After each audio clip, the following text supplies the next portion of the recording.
Hey guys, welcome to another video. I am NitroCrate and today we're going to be discussing the top 31 best senseis in Skylanders Imaginators. Now if you guys are a supporter of the channel and have been here for, since the beginning, you'll know that this, has been 8 years in the making.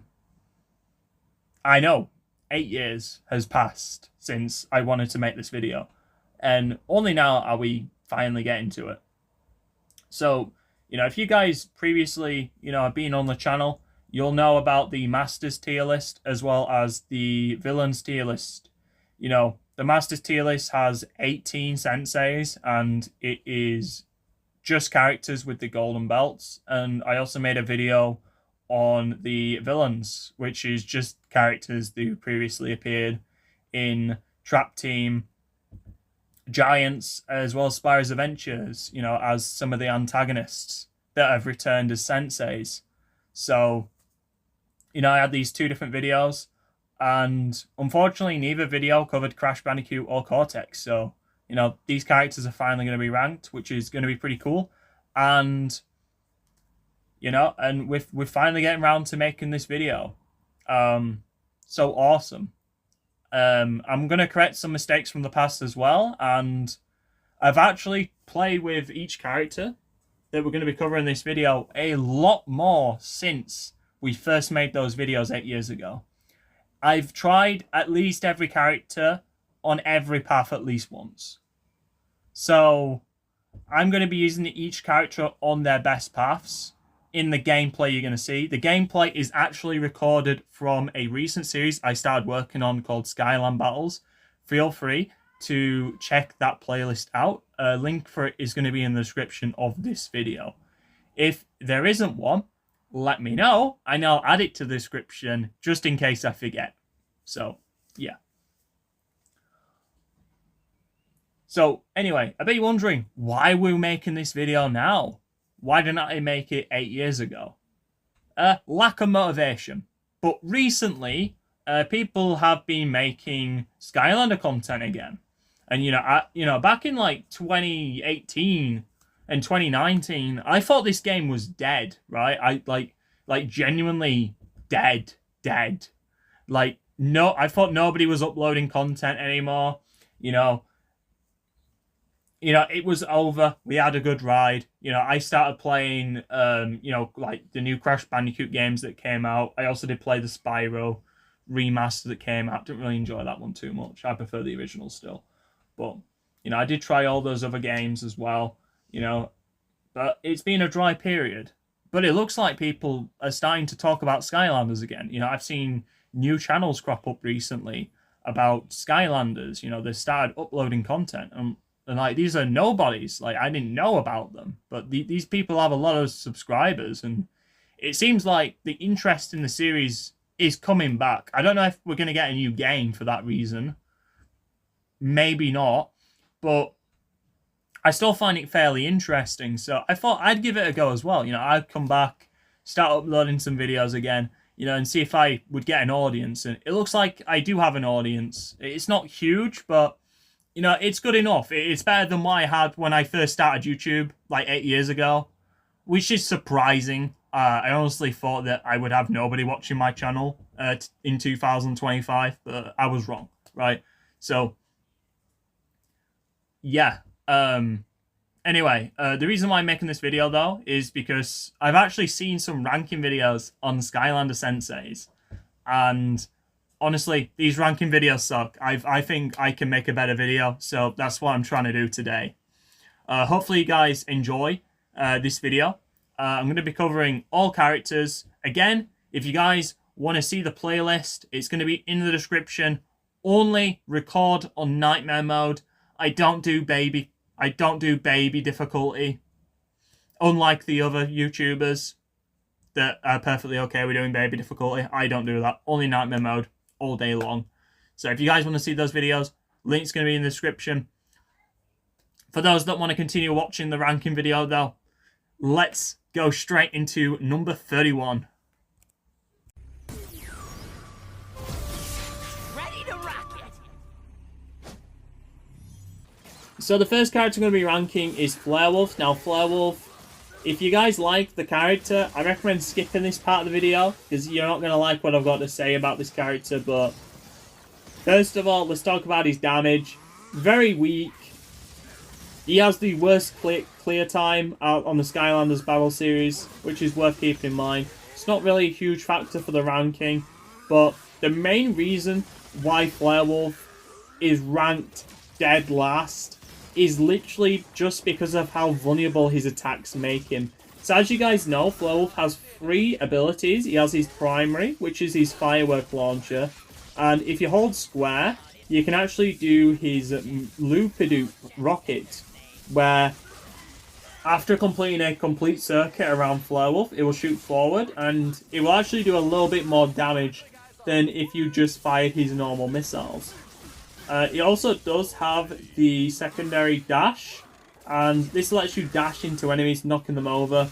You can also use this to just traverse faster throughout the battle. It's great for gaining distance, so you can use his other attacks. If you hold down circle, you can do a move known as Trip to the Moon. This is a great move if you guys don't like playing as Flarewolf, because you will not last very long if you spam this move a few times in battle, as unfortunately this move makes Flarewolf very vulnerable, as not only does he have a very slow descent after doing the move, but he also has no control until he lands. So this means that any enemies with projectiles can freely hit Flarewolf as many times as they want, and end his miserable existence as quickly as they desire. And any enemies that are on the ground will just wait at Flarewolf's position. And as soon as Flarewolf lands, they'll attempt to hit him. And a lot of the time, you probably won't escape unscathed. And what do you get out of it? Guaranteed crits on the primary attack. Brilliant. And his tertiary move is his flamethrower. You know, you can hold it down. The damage is really weak on this move, but to be fair, it's not too bad against chompies and bugs. It is quite useful for getting rid of those enemies. And you can move while using this weapon as well, so you probably will be using this a lot more frequently than you probably would think on high difficulties.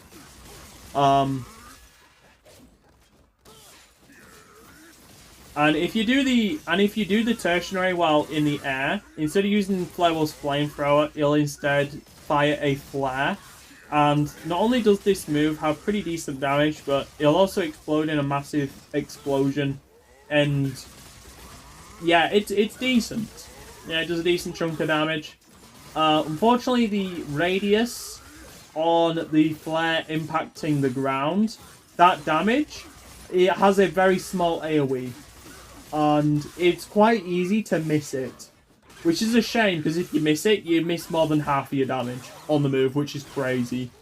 But yeah, really the reason why Flarewolf is ranked so low is because all his primary attacks leave him vulnerable, because you cannot move while firing his bazooka at all. Like, as long as he's shooting fireworks forward, he cannot move, which is bad, because it means that any enemies with projectiles can quite easily hit Flarewolf. At least they can hit him easier than most ranged characters, because Flarewolf is not moving as long as he's attacking, basically. And Trip to the Moon leaves Flarewolf vulnerable for an extended period of time, so it's flat out not worth the minimal benefit you get out of it.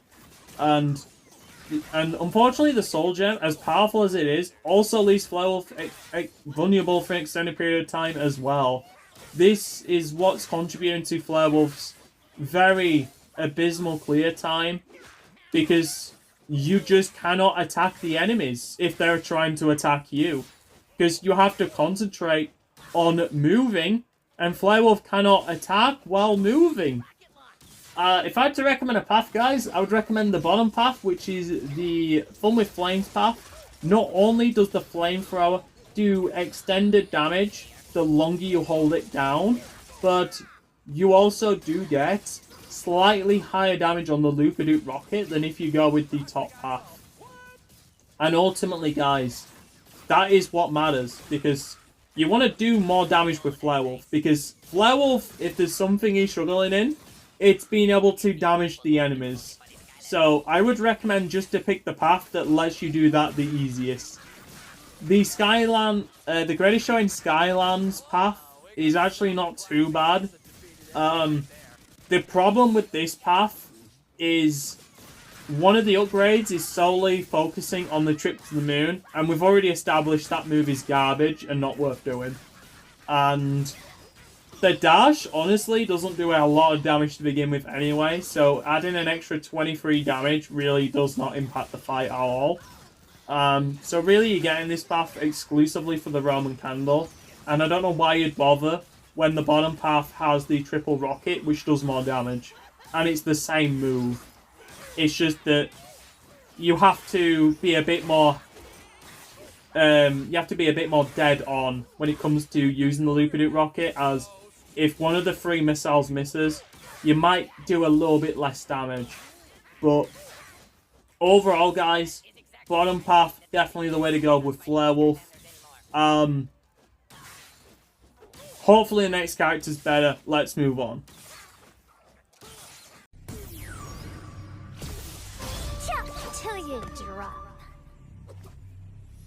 So the next character, guys, we're going to discuss is Chopscotch. Now, Chopscotch is pretty unique, as paths do similar things, but they're also very distinct at the same time, which we will talk about.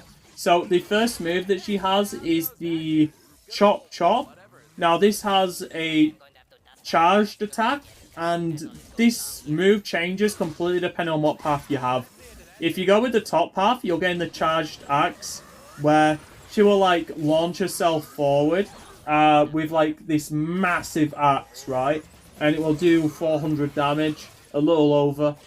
And it's actually pretty decent. It has a modest range for Chopscotch.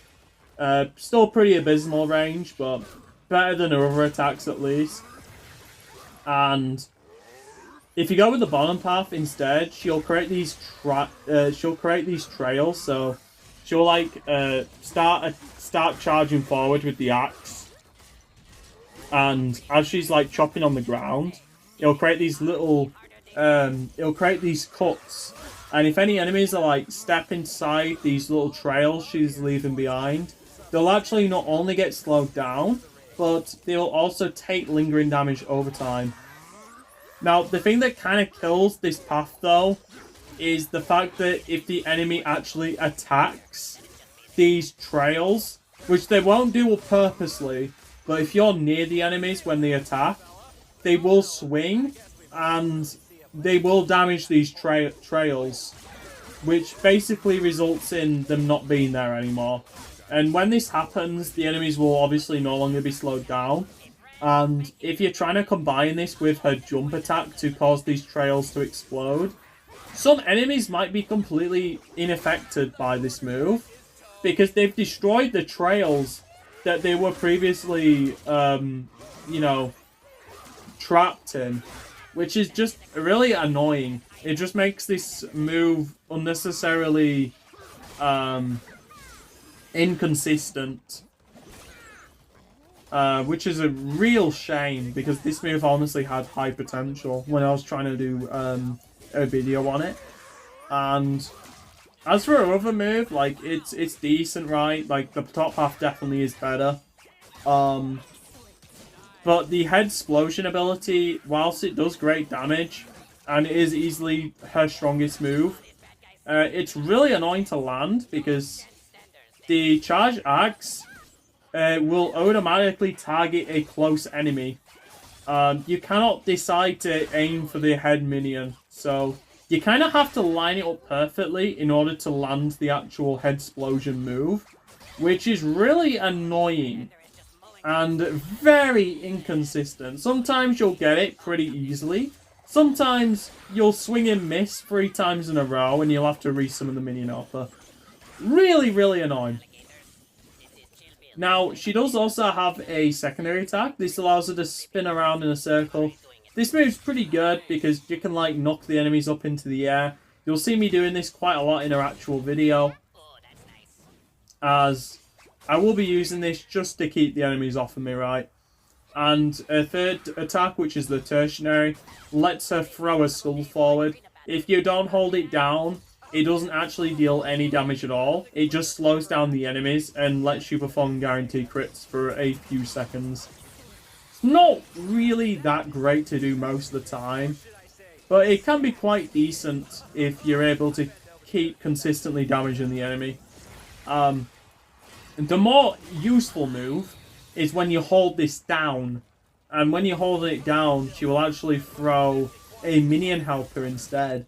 And this move's a lot better because this is an invincible minion that just does continuous damage to any enemy touching it, which is pretty good. Obviously, you do need to do this move as well in order to do the head explosion move that I talked about before as well. Now, when it comes to her Sky Chi, it's pretty bad. She has a bad Sky Chi as well. Not only does it not really do that much damage, but it's quite easy for her to get hit because she has pretty much no invincibility. And she's left vulnerable for just long enough for the enemies to catch up to her and start swinging at her. And this usually results in her taking damage. I've lost a lot of battles against Sheep Barbarians because they hit me as soon as the Sky Chi finished. So yeah, that was fun. And yeah, she took a very long time for me to successfully make a video on because of that issue alone. But also, I just don't think she's really that strong. She just doesn't really do the greatest damage, and she has a lot of flaws when it comes to range as well. It doesn't help that you have to hold down the tertiary to do the main thing you want to do with her, which is throw the head to start distracting the enemies, but also deal a little bit of extra damage. She's just very annoying to use. You have to find the right openings in order to use her effectively. And there's just way better characters that can do what she does, but way better. It's crunch time.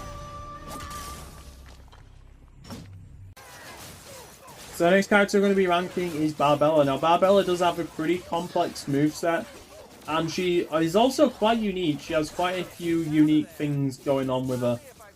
Unfortunately, those unique elements to her does make her pretty ineffective compared to most of the characters in this game.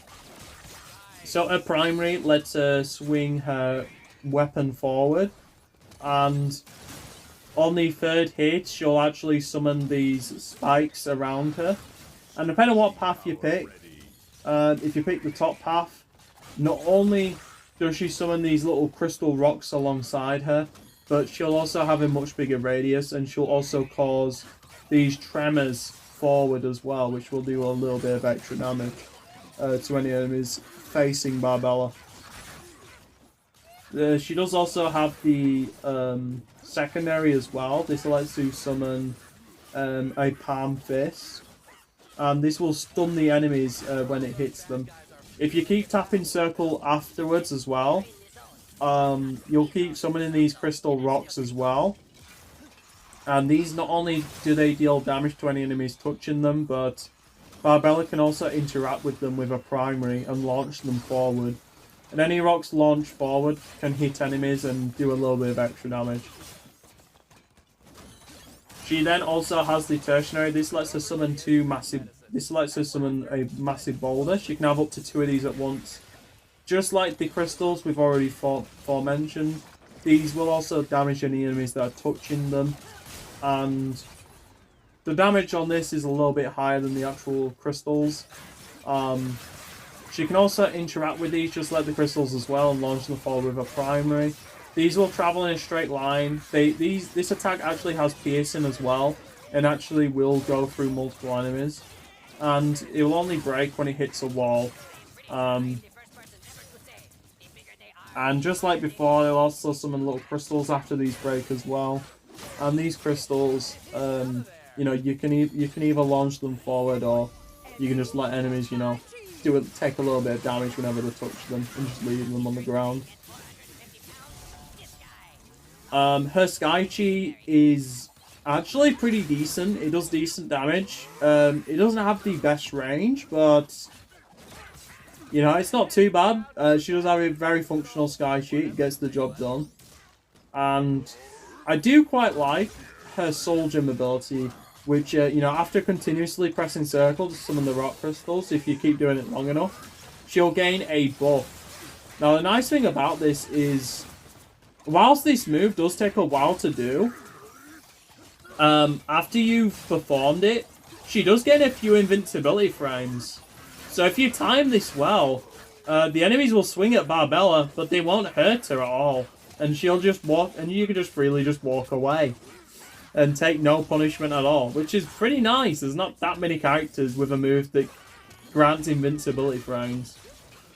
And this buff is actually pretty decent. Not only does it allows her to summon these crystals just spontaneously, you know, and continuously, but it'll also she can also attract these boulders to come towards her whenever she uses the primary attack, which is pretty great because this just lets her basically just gain these as extra damage that she can launch at enemies. And in addition to that, she'll also temporarily take less damage from attacks. The only thing that's annoying about this buff is that it's so good, you pretty much never not want it active, which will just lead you to doing this move constantly. And it is a pretty slow move, even though it does grant invincibility frames at the end. So you do need to find an opening to do it, but it's not high risk. I would say the risk is not very high. You can, if you find a good situation to do this move, it isn't very high risk, provided you know what you're doing with her, right? But yeah, there is a few issues with her though. Unfortunately, whilst her moveset is very unique and she is quite fun to use, she's just not very effective. She does struggle against ranged enemies because whilst you can obviously summon a massive boulder and then use your primary to flick it towards the enemy, this move, not only is it pretty slow to actually initiate, but it also doesn't really do a lot of damage. So if you don't bring the enemy out, chances are they're going to survive it, which is really annoying. And whilst the Palm Fist can stun enemies, this attack unfortunately is pretty slow at actually doing the stunning. And not only that, if there's an armored Chompy, it is actually possible for them to break one of the palms. And if this happens, your move doesn't do any damage, unfortunately. And it also doesn't stun the enemies, which is really, really, really annoying. So yeah, that's great. Love that. But yeah, Barbella's not actually that bad. She does have decent health. Her damage is okay. You'll lose probably most of your time trying to deal with ranged enemies. And she has a serviceable Sky Chi, but unfortunately she just isn't impressive enough to really get any higher up on this list. So this is where we're going to be placing her.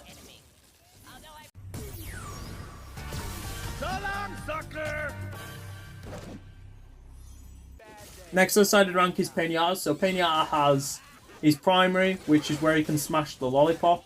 So once Lollipop's ready to break, it will start glowing, and this attack does significantly more damage, and also has a lot of AoE, which is really nice. However, it is a bit slower than his normal melee, so you just gotta keep that in mind before you try and do it. And depending on what Lollipop he's smashing, it'll actually get a different effect as well.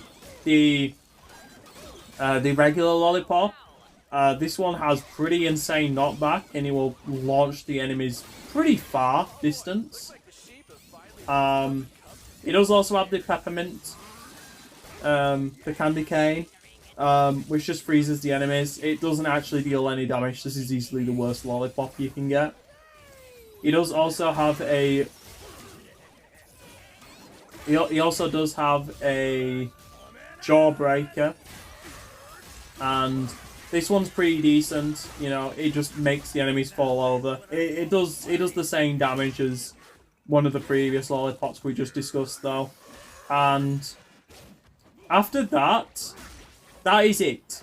You're right, until you pick a path. If you pick the bottom path, you also gain access to the rock candy. This does apply a shield, and this just halves the damage that Pinata takes temporarily. But unfortunately, it only stuns the enemies though, and it doesn't actually deal damage, so this adds another lollipop to his smash attacks, which don't deal any damage, which is pretty bad. So I do not recommend this upgrade for that reason.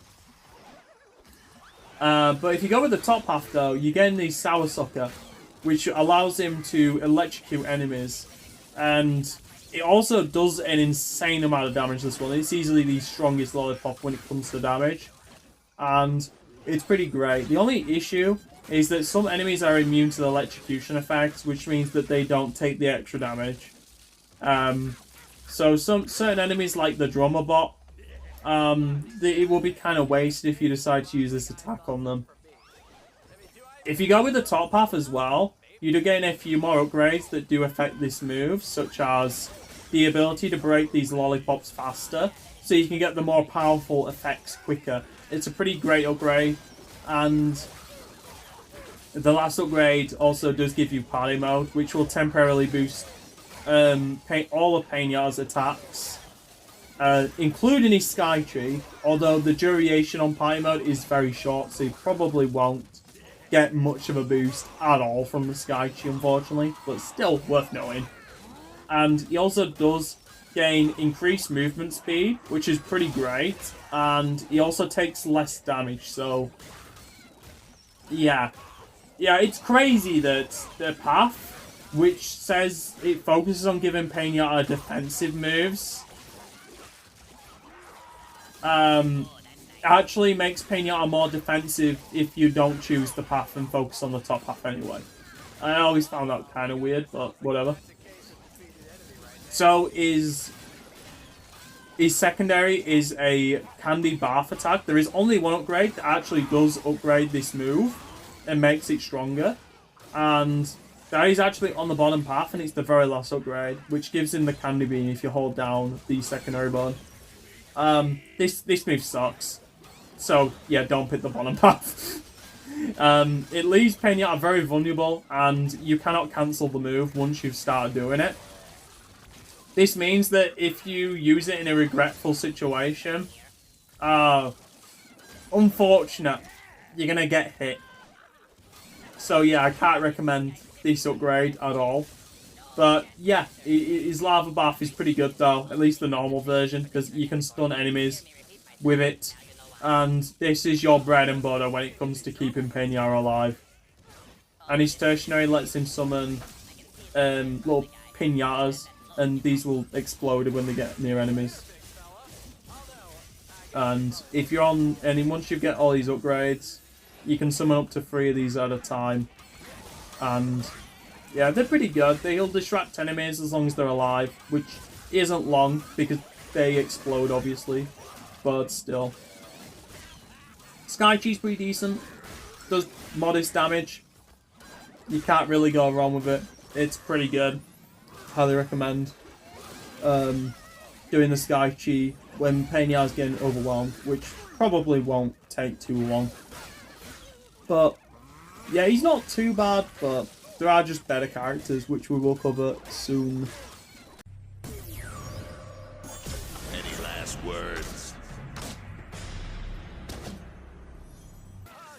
The next character we're going to be ranking is Hudsicle. Now, Hudsicle has 3 abilities. He has his Scythe combo, his Dark Dash, and he also has his Gravity Well abilities. How this guy works is, with his Dark Dash, he will create these Dark Remnants, and next time you perform the Scythe combo ability, he will actually absorb these into his Scythe, and this will make the Scythe not only deal more damage, but also extend the combo, allowing him to perform more swings before ending the combo. And it'll also increase his attack speed as well. His tertiary is the Gravity Well. This is an attack he can perform at distance, and this will do continuous damage over time, while also slowing down any enemies that are within it. If you get his Soul Gem, this will allow the Gravity Well to generate scythes, dark scythes over time, and these are projectiles that can hit the enemies, and yeah, this is a pretty decent Soul Gem. It is quite effective in the arena because it does have okay knockback, and it is capable of dealing with these spell punks. Just keep in mind you do need to hit the Gravity Well with the Scythe combo in order to initiate it. If you go with the top half, this focuses on improving the dash attack, the dark dash, as this will allow you to generate more dark fragments at once. So, and you can generate up to 6 at once on the top half. So, and you can generate more by either performing more dashes in quick succession or by performing longer dashes. But you will have to do one of the two, though, if you want to strengthen his combos further. So, yeah, this does do all the things that I aforementioned earlier. So, you know, your combo will be extended even further. You'll do even more damage per hit, and you'll also get increased attack speed. However, with 6 dark fragments, in addition to all that, you'll also gain the ability to have projectile deflection. Now, this isn't foolproof, unfortunately. It is still possible to get hit by projectiles that you've already deflected, as these are still present inside the area that you're fighting. So it is possible to either accidentally walk into them, or in some cases with the hurricanes that come out of the air mages, these little tornadoes, it is still possible for these to hit you even after you've deflected it, and even while you're still doing your combo, which is really annoying because these are very big hitboxes. So against air mages, I recommend you just try to straight up avoid them. They're pretty easy to dodge anyway, so I don't know why you'd bother trying to deflect it, because the damage is pretty bad on deflected projectiles, but still worth keeping in mind. And the third upgrade just makes it so that you get a little shockwave after you finish your last combo. It does decent damage, but it's not really that important. As for the bottom path, this improves his Gravity Wells, as it increases the duration and the damage, and this is definitely well needed for the Gravity Wells if you want these to be decent at all. And you also do gain the ability to dash into your portals as well, which can detonate them. And this is a decent sized shockwave, and it is pretty good for getting out of a tricky situation. So yeah, I do recommend the bottom path with Hoodsicle. I think it is slightly better. You don't need to get benefit out of the path, you don't need to do extra long dashes or dash like repeatedly in a row, which just makes Hoodsicle a little bit better to play, in my opinion. Now, as for the Soul Gem is pretty good. You can, you attack with the Scythe combo on a Gravity Well, and it will convert it into a Scythe shooting turret. And this is a pretty decent attack for dealing with spell punks, or just dealing extra damage over time to a large group of enemies, as these Scythes do have piercing, which is pretty decent. Just keep in mind, guys, the Gravity Wells can be destroyed by the enemies, so you primarily do want to use this at range, if you can get that range. Some moves to avoid doing with Hoodsicle. I would avoid doing his jump attack. This is the primary attack while you're airborne. The recovery on this attack is very slow, and it's not very helpful. The damage is decent on it. It does a lot of damage, but yeah, how vulnerable this attack makes you, just try to avoid doing it if you can. And the other attack I'd recommend to avoid doing is the tertiary. You probably will accidentally do this move a few times while generating Gravity Wells. Try to avoid spamming the Gravity Wells too much, because if you do, you might accidentally do this move, and this move's bad because it removes the Gravity Wells that you just placed. and it does very minimal damage and AoE. And in addition to that, it also leaves him vulnerable for a solid 2 seconds, which is really not good. You also can't cancel this move once you accidentally do it as well. I've lost a lot of runs just because I've accidentally did this move when I didn't want to. So yeah, just keep that in mind with Hoodsicle. His Sky Chi is pretty decent. It does decent damage. It's not the strongest Sky Chi, of course, but you know, it gets the job done. Hoodsicle is decent, man. He's decent. But there are still better characters yet to come, and I can't wait to get to those, eh?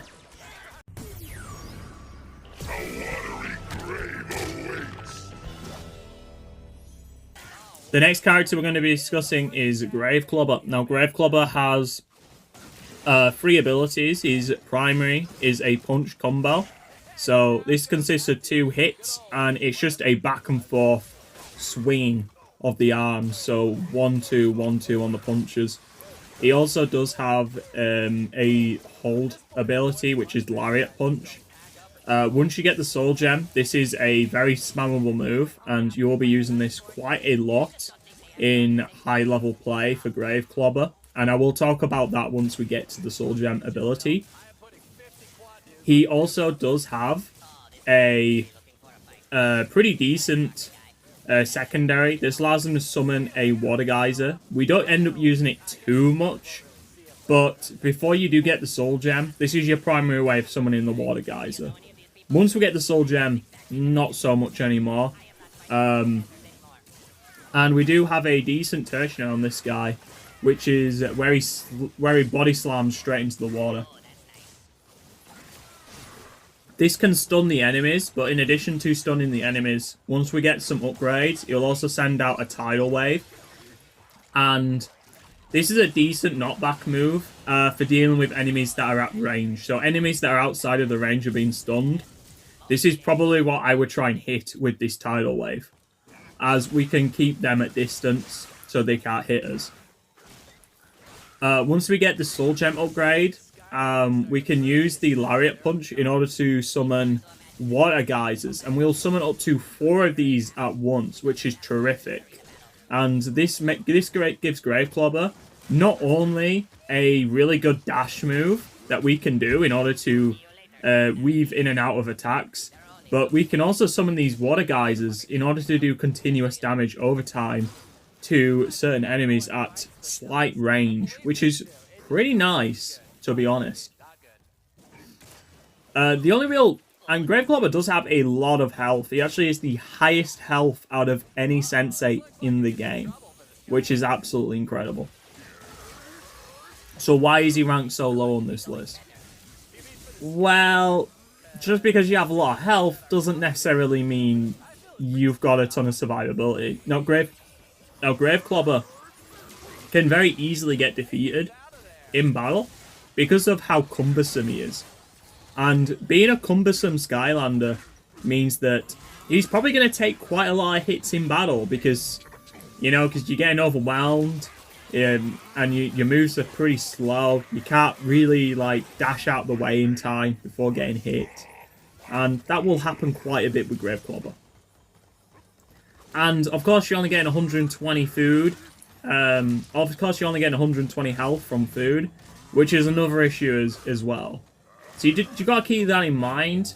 You know, having a lot of health is great, but when the arena is taking you half an hour to beat with most of the characters, it can be a bit... You will be taking that damage. Like, it will be lost, right? And that is bad. Like, once you've lost that extra health you started with, it's really hard to get all back, right? Really hard to get it all back. Now, let's talk about his Sky Chi. This ability is pretty decent. Like, it's okay, like, damage-wise, but the issue with it is its range. And, of course, Graveclubber cannot move while performing the Sky Chi ability as well. This means that you have to try and position Graveclubber perfectly if you want to maximize its damage.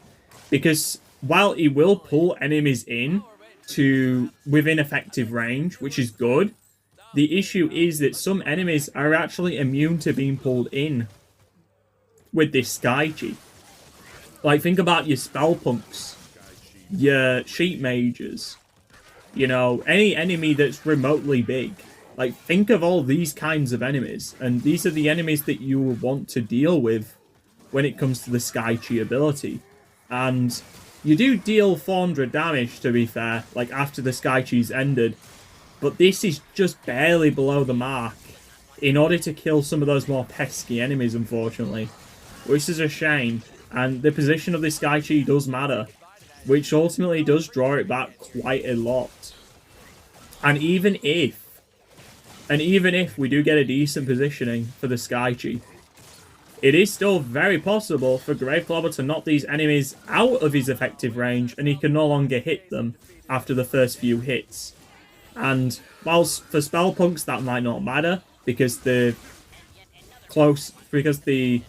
final hit of the Skychi will probably still wipe them out. When it comes to sheep mages, not so much. Sheep mages do have quite a considerable amount of health, and they will most likely survive the Skychi if you haven't already slightly damaged them. When it comes to the path I recommend the Wavemaker path, which is his bottom path. This improves the Water Geyser's damage, and considering this is Graveclobber's main source of damage with the Super Lariat Punch, yeah, I think it's pretty much a no-brainer to pick this path. And you also do gain a combo with the Tidal Wave move. So if you chain it 3 times in a row, you'll send waves in all directions. And in the video for Graveclobber, you'll see me use this quite a lot when Graveclobber's like getting overwhelmed, as this does do a pretty good job of keeping those enemies off of you. Yeah, it's not perfect for all situations, you could argue, but I really didn't find too much value in Graveclobber's top path upgrades, to be honest. Increasing his damage on his punches is cool, but this is probably the attack I use the least on Graveclobber, to be honest. Like, if I'm using the primary, it's for Super Lariat. It's for the Poseidon Lariat Punch. I'm not using his regular fists. And when it comes to his combos, I didn't really find them to be that useful. Because they just leave him too vulnerable for too long, unfortunately. And when it comes to the hitting the water geysers with your melee attacks, like, this is cool and all, but you can do that without the path anyway. Yes, you can. You can do it without the path. The only downside is it won't launch the enemies up into the air, but it will deal the same amount of damage when you hit the water geyser with your fists. It will still deal the damage. You just won't knock the enemies flying up into the air, which, yeah, is a bit of a bummer. But if you're using that, but if you're relying on that to keep enemies at bay, it's probably not going to work out for you, because if you accidentally walk into a water geyser, if you guys didn't know, it actually despawns it. So you might end up in an awkward situation where you go for the attack on the water geyser to knock the enemies up into the air, and what ends up happening is you accidentally despawn the water geyser and the enemies attack you and you get hit.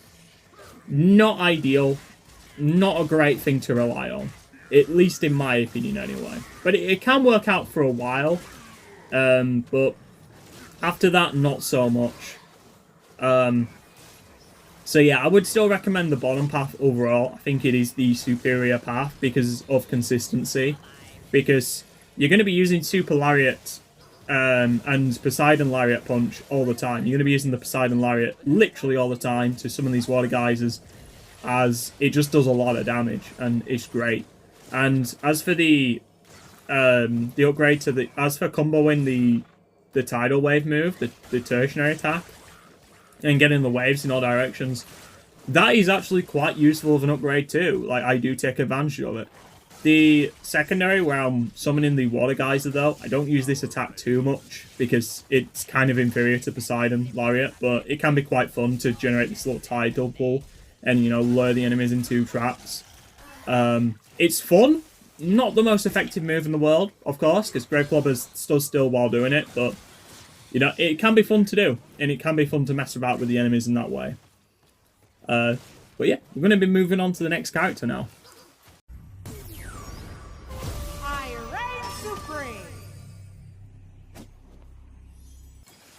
Hey guys, next we're going to talk about his Golden Queen. Now, Golden Queen is the last character that I'm going to put in the lowest tier. Now, that being said, I don't think she's that bad. The main reason why I think she's very lacking is because of her lack of damage, which is kind of annoying. Her primary is the Golden Scarab. This slows down enemies, and if we go for the top half, which is Ancient History, we gain the ability to charge it. And once charged, this ability will release this giant Scarab, which will not only knock the enemies over, but it will also cause damage over time. And it actually has some waves as well, some trails on either side. And this makes the radius pretty big on this move, and it can knock all enemies over, even if they're only touching this golden trail. Unfortunately, you have to hit the enemies directly with the Golden Scarab if you want to deal any reasonable damage with this move. But the fact that you still get the knockback, though, even if the enemy's, like, you know, affected by the trail, is still pretty good. And it does a little bit of damage over time. Not a lot, but this will affect any enemies that either hit directly or indirectly with this move. Yeah, the Golden Scarab move is pretty decent. Unfortunately, the slow is on the single shot projectile, which is a shame. It would be nice if you could affect an entire group of enemies. But that's what the secondary ability is for. And the secondary ability allows us to summon a wave of gold. So she'll generate a gold ball, I suppose, in the palm of her hand, and she'll slam this against the ground. And this will create a golden wave. And any enemies that are engulfed in this wave will turn into solid gold for a few seconds. This effectively acts as a stun, and these enemies cannot move. They also can't fight back, and they can't attack you either. So, it's pretty decent to use in a pinch. It only does about 24 damage, but the nice thing about this move, though, is you can kind of like spam it, and you can use it in addition to other attacks. So you could do the golden wave, you can attack some enemies with the Golden Scarab for a little bit, and then before the enemies unfreeze, you do the move again, and the duration on their stun is actually refreshed, and you can stop the enemies from fighting back altogether. Her tertiary is absolutely rubbish, however. This is the Golden Guard turret, and this thing has terrible AI. It will just move. It will just move, and once it's within range of an enemy, it will just freeze in place and just continuously keep shooting at the enemy.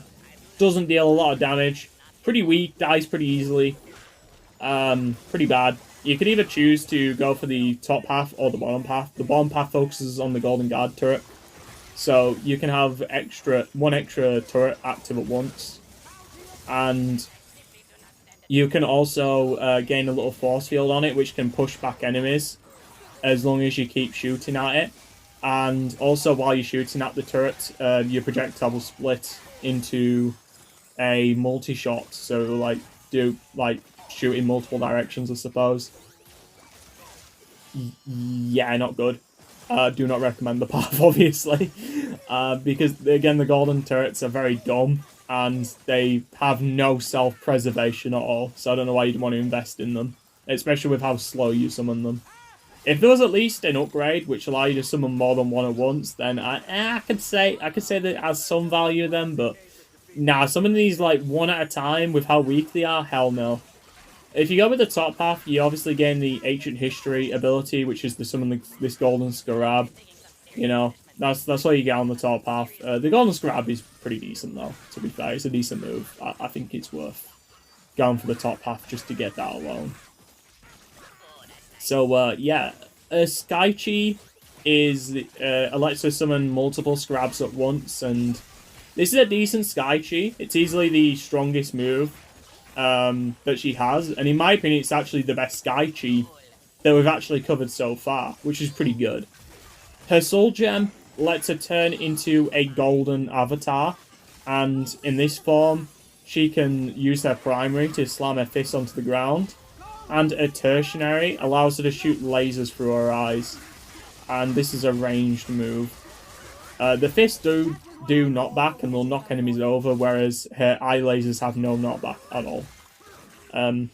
Now this could be quite decent if you are only facing a couple of enemies, as you do need to do the secondary Golden Wave ability in order to turn into Golden Queen anyway, as you have to hold down the move. So if you do this in front of the enemies you intend to slam your fists into, the enemies will be stunned, so they won't be able to fight back, and you can get at least a few hits in for free.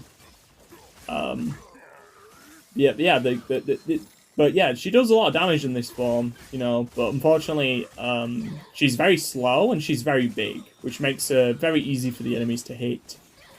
So you do want to be very cautious if you decide to use this at all. Overall, Golden Queen is solid, but not quite solid enough to reach the next tier, due to the fact that she doesn't really do very high damage, and she has very few moves that can reliably take down groups of enemies as well. If you guys watch the Skylanders Battle series, on the Golden Queen video, pretty much any time she's facing against multiple enemies, it takes her a long time to defeat them all. Unless, of course, she's doing the Sky Chain, then it's a different story. But, yeah. That's Golden Queen. Hello, I just quickly want to make a quick break in the video, as we have exceeded the 50-minute mark now. If you guys want to skip this part of the video, feel free, but this is just a quick opportunity for you guys to reflect on the current characters that we've ranked and the current placements. You can also use this as an opportunity as well to take a break from the video, or alternatively, you can go grab some snacks, a drink, go to the toilet, whatever, and then come back and finish watching the rest of this video. Alright, thank you guys. Hopefully you have appreciated the video so far. And let's move on to the characters that we're going to be ranking in C tier. Behold my catchphrase of doom! The next character we're going to be ranking is the Goofball Chaos. So Chaos is quite unique, as he does not actually fit under a normal element or battle class, as he kind of does his own thing, and he's actually part of the Chaos element and Chaos battle class. And the weird thing is, he's the only character in the entire game that ignores the normal elemental rules. When it comes to his abilities, he has the ability to do melee-based he has like melee-based battle class moves. So these are inspired by the melee styled battle classes. So, you know, it's like a mix between brawler, knight, swashbuckler, you know, all these like different play styles which focus on melee, which are his close range brawl attacks. He also has long range attacks that are based off of the long range, you know, battle class types, such as Sorcerer with a staff that does chain lightning. He also has one which, bazooka, which fires like, a shell forward. He also has like an archer's bow, which shoots like arrows forward. He can shoot shurikens as well in a barrage. He can, shoot like a barrage of bullets with gunslinger weapons. He's very weird. And then he also has the Doomlander summons, which is his tertiary, and this lets him summon these Doomlanders, which not only can distract enemies, but also deal some damage over time. He does have some charge abilities as well. Every single one of his abilities has at least one charged ability. The charge ability on the primary is the Doom Fist. This is a ranged move, and this will actually target the furthest back enemy that's within his sight, and he will launch these Doom Fists at the enemy. These will stun the enemies, and it will also deal pretty considerable damage. If you go with the bottom path, the stun is actually significantly longer, which is pretty nice. If you do not get the Boom Hands upgrade though, the stun is very short and barely stalls the enemies at all. You also have the Doom Sharks, which is on the secondary, if you hold down the secondary. So after he shoots either his bow or his bazooka, you'll then also unleash a swarm of Doom Sharks. These have homing properties and will chase down enemies. However, the move does lack piercing altogether. So I do recommend you do this at range, just so that more Doom Sharks can hit more individual enemies. As for the tertiary, which is the summoning Doomlanders, you do need the Soul Gem to get this hold down ability, and this lets you summon a Doom Portal, where it'll just barrage the area with a bunch of junk. This move does leave Chaos pretty vulnerable, so I do recommend you avoid this altogether. Keep in mind also, if you do his primary, you can also flinch the enemies on the first hit. So in the video, guys, I don't actually do his full combo with the melee too much, and usually I'll just attack the enemy once. And this is just to get the enemy to flinch, and nothing else. And the Doomlander portal is pretty decent, as if you summon the portal on top of an enemy, you'll actually make them fall over. Which is both hilarious, but it's also very useful for getting out of a tricky situation, such as being cornered, for example. Overall, Chaos is pretty decent. The only real issue with Chaos, to be honest, is the fact that he's kind of like Firewolf in that as soon as you start attacking, he stands still.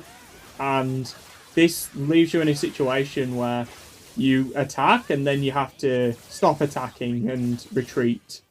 And because Chaos lacks a dash move, it does lead into more problematic situations more frequently than Firewolf, just simply because you cannot dash to safety. So gaining distance is a bit harder with Chaos. That being said, Chaos has a much stronger moveset overall than Firewolf though. He does way more damage. And he also has minions as well, so that can help take the heat off of you for a second. When it comes to paths, I recommend the bottom path, which is Spellslinger. Not only does this path focus on improving his range capabilities, which are probably the way to go, but you also get the extended stun on Boom Hands, and the Doom Sharks become significantly more powerful. They are flat out not worth using until you get that upgrade. If you go with the top path, your melee does more damage and you have a chance to slow down enemies. Not a big fan of relying on things that come to chance though. Just not very reliable. Not something you want to try and use in combat. You know, it's just something that, you know, just happens occasionally, and because you don't really take advantage of because it's chance if it happens or not. And then the other two upgrades focuses on the Doomlanders. This does make the Doomlanders more viable, but to be honest, the Doomlanders are perfectly viable even without this path's upgrades, because you're primarily summoning these to keep some of the heat off of Chaos, but also to make the enemies fall over by summoning portals on top of the enemies. So yeah, the move's still good even without these upgrades, but if you upgrade the spell slinging abilities though, these get significantly better, so it is definitely worth investing in this path just to upgrade these abilities further, right? As for the Sky Chi's pretty decent.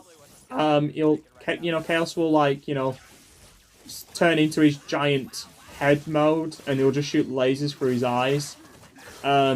It's pretty good, has good range. You can quite easily focus down the enemies you need to focus down with it.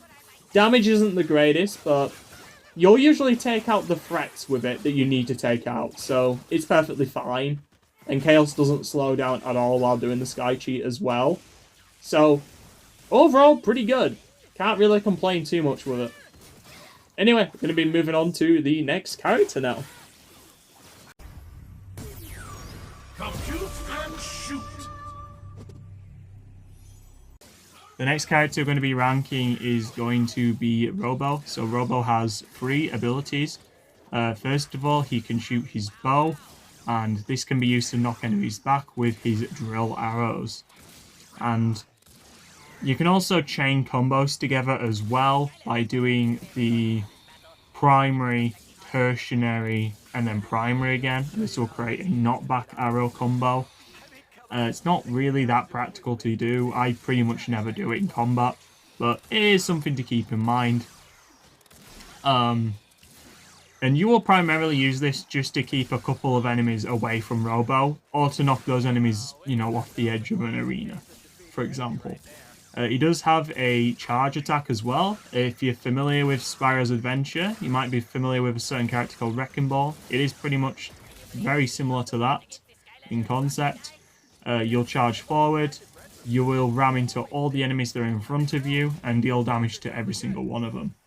And you have very little mobility while doing this move as well, but the damage is really high. And then the tertiary is the eye laser, which is, in my opinion, his best move. And this move is decent because it can tag all the enemies in front of you with a debuff, and this debuff will make these enemies take additional damage. And for the path, I recommend to go with the bottom path, but we will talk about what the top path does first. Spoiler alert, pretty bad. So first of all, with the top path, you gain the ability to hold down the primary button, and this will allow you to charge up your drill arrow. Once it's fully charged, you can release, and it'll do about 600 damage. If you've debuffed the enemy, you can do over 1000 damage, but unfortunately, the charge on this is pretty slow. It's a 2-second charge, which just makes it very impractical to do. You also do gain access to new archery combos as well.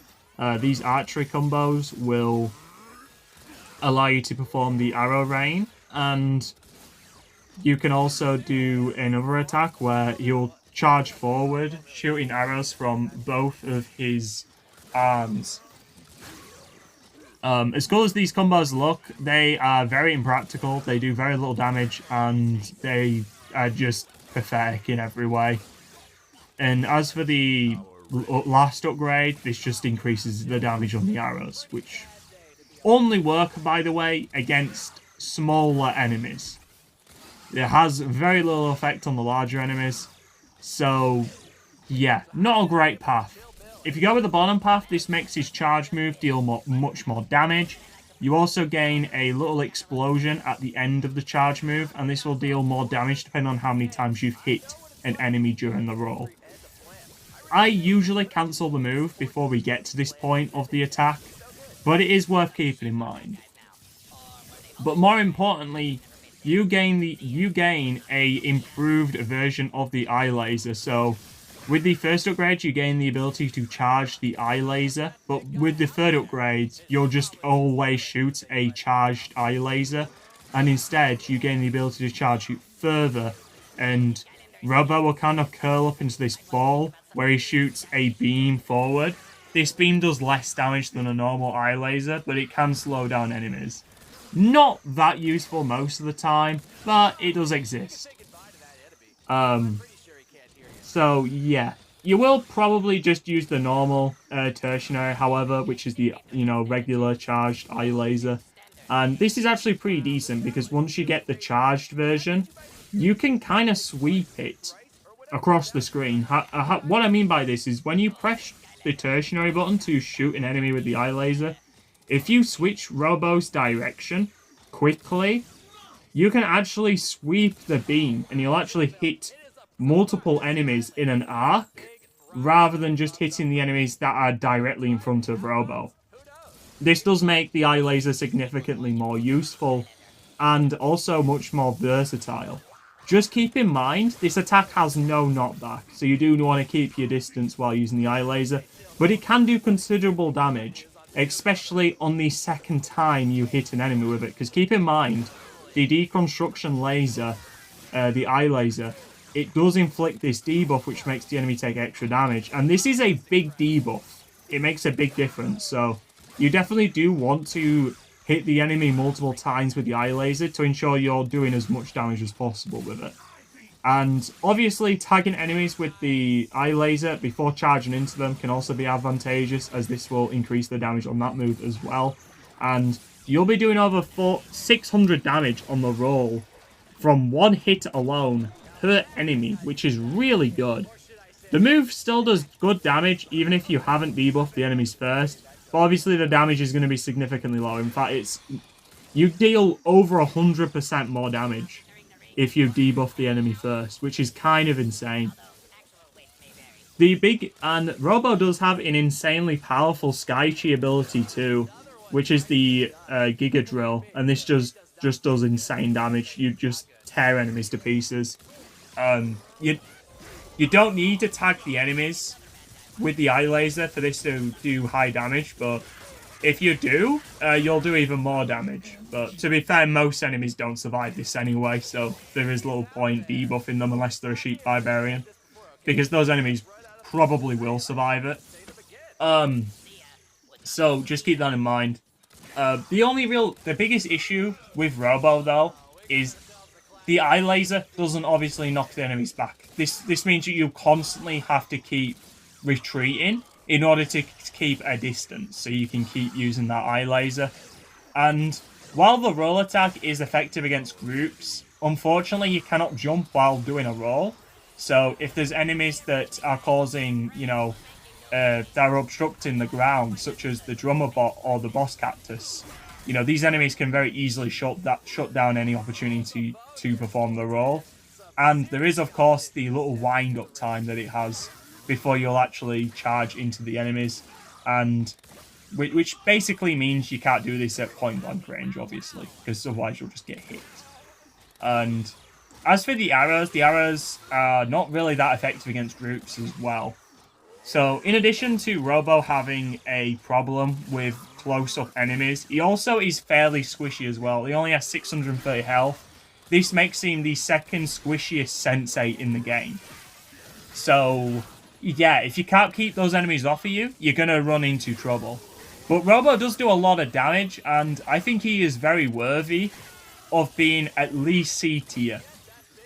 If only he was a little bit better at close range, or alternatively had more health, then I would be fairly comfortable in putting him in a high position. But unfortunately, this is what Robo gets. I still think he's pretty good. If you guys want to spend the crazy amount of money you need to spend on him to get him nowadays, that's up to you. I think the level's pretty fun. I haven't played it in ages, but I think the level's pretty solid. Obviously, that's not going to be factored into the ranking. But anyway, that's Robo. We're going to move on to the next character. Face the mace. So, next, guys, we've got the final Smasher. Unfortunately, the Smashers didn't get very high, but oh well. Tri-tip is actually pretty good. The only reason I didn't put tri-tip any higher is because of how cumbersome tri-tip is to use, but I'll talk about that in a sec. So his primary, he can swing his massive mace forward. Now the combo is actually pretty good because on the top path, if you go with that path in particular, you'll create this like little whirlpool. It's not really a whirlpool, it's more like a tycoon, right? Because like he's an Earth-based Skylander. Yeah, he creates this tycoon when you do the combo, and this will pull enemies towards it and also deal continuous damage. And with every single attack that he does, he causes these little tremors as well, which also deal damage over time. These do not, unfortunately, have the pull-in effect. You will have to do the combo for that. And you will have to spam combos in order to keep regular enemies pulled into the cyclone. And this can be very powerful, and Tri-Tip can deal with groups very easily as long as you can maintain this combo. Unfortunately, you're going to be playing the retreat game if you can't pull it off, which Tri-Tip might start taking some hits in that case. His secondary is the Dino Dash. He will stomp both his fists on the ground. If you're close enough, this can actually deal damage and flinch the opponent, but it has very minimal range, so I don't really recommend trying to utilize that too much. But yeah, this allows him to dash forward. Pretty considerable knockback on this. It even works pretty effectively against sheep mages, which are normally very resistant to being knocked back. You'll primarily use this move though to escape corners if there's like a huge swarm of enemies advancing you and you can't knock them up and you can't perform your combo in time. And the final attack that he has is the tertiary. This allows him to summon the fossil trap. This move is pretty abysmal, as not only does it take a while to actually summon them, but the damage is pretty underwhelming and it just relatively quite ineffective. If you go with the bottom path, you do gain the ability to charge into the fossil trap, and this works in a similar manner to Hudsicle's Dark Dash with the gravity wells on the bottom path. However, this is significantly less effective, as Tri-Tip overall is significantly slower than Hudsicle in both summoning the trap and then also dashing into said trap. And there is also the issue of the fossil traps disappearing if you accidentally walk over them. So it is possible for you to set up the fossil trap in advance and then it, you know, disappears before you even get a chance to dash into it, depending on how you have to maneuver around the battlefield. Tri-Tip Sky Chi is pretty decent. It's just good. You know, it's just a good Sky Chi. Does solid damage. Covers a decent radius. It's pretty good. There's not really much to say about it because it's a very basic Sky Chi. A lot of characters have Sky Chis very similar to Tri-Tips. And yeah, the final thing I really need to talk about Tri-Tip, honestly, is going to be the Soul Gem. The Soul Gem is pretty good. It is pretty good. This just summons a meteorite every now and again, which will crash the ground. So, you know, this is a call out. It's basically calling out to. Who dares face me? Now, the next character, guys, we're going to rank is Taekwon Crow. Taekwon Crow has the least amount of health out of any Sensei in the game. Only at 600 health. Barely below Robo at 630. Now, Taekwon Crow, that's the main reason why he's being ranked low. It's because the lack of health, which is a big issue. When you're this low anyway. So his attacks, he can throw shurikens forward. These don't pierce enemies, but once you get an upgrade, they can ricochet off of enemies, and these ricocheted shurikens can pierce enemies then, but unfortunately they do very little damage compared to the shurikens deal on a direct hit. He also has the flame kick as his secondary. After you've performed the flame kick, he will summon this wall of fire, and if you throw your shurikens through this fire, they'll set ablaze and they'll do extra damage. Any enemies caught inside the flame kick's wall of fire will also take damage over time as well. And with his tertiary, he can summon buzzer beaks, and these are just minions, right, that deal damage over time. If you get his soul gem ability, you can summon in the big buzzer beak, and this attack is pretty effective, as not only does the buzzer beak do a massive knockback when it slams straight into the ground, but also when the buzzer beak despawns, it will also cause another explosion, which can also knock the enemies back. And you can just keep repeatedly summoning the Mama Buzzerbeak, and you can make the enemies fly off of the arena, which is pretty funny for the first few times you do it. Also, if you go with the top path, you can charge up the shuriken. So after a short charge, you can unleash 5 shurikens forward with minimal knockback and slightly increased damage. Not really worth doing. And with another upgrade, you'll fire 3 shurikens at once by default, which is actually quite considerably powerful. And if you charge it fully, you can actually shoot these drills forward. And these drills do a lot of damage, actually. And they can hit multiple enemies, as they do pierce enemies.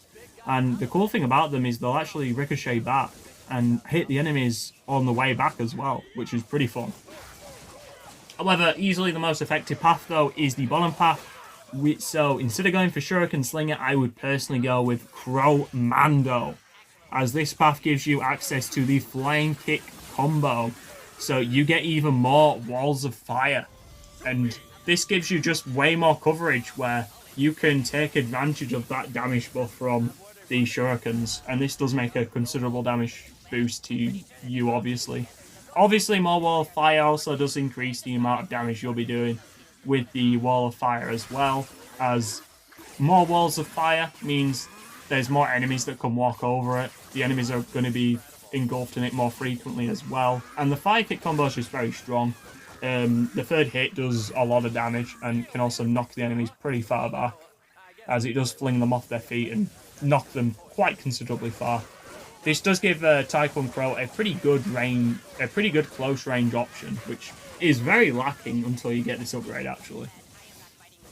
And you also do get some upgrades on Crowmando that buff up the minions, letting you summon more at once, and just making them in general more powerful, as well as disappearing with a little explosion, which is only really effective because of how weak the minions are to begin with anyway. So, you know, at least when the minions die immediately, you'll do a little bit of damage.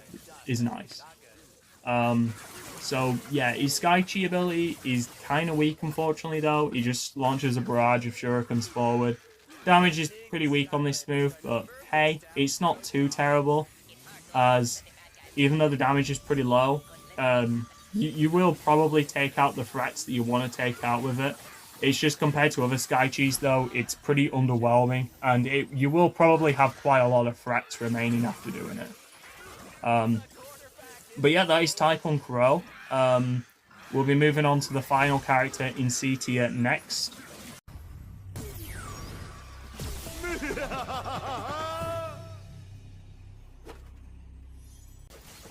Alright, so the last character we got for C tier is going to be Dr. Neocortex. So, Dr. Neocortex has a pretty unique playstyle, and the nice thing about him is his moveset is actually based off of his first 3 appearances in the Crash Bandicoot games, which is really cool.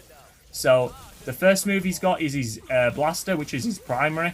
This doesn't do any knockback, and it just allows him to just shoot at the enemies right at distance. His iconic blaster that he uses in most of the Crash Bandicoot games. You also have access to his secondary as well. This lets him summon Uka Uka in front of him. Uka Uka can push enemies away, and this does cause the enemies to flinch, so it could be quite useful in a pinch.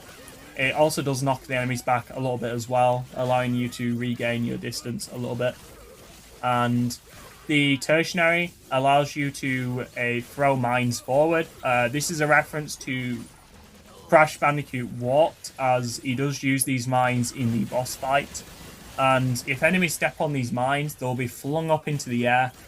Once you get the appropriate upgrades as well, when a mine is placed, it will place another mine immediately as well, which is another reference to his boss fight from Warped, as the mines do behave this way in Warped as well.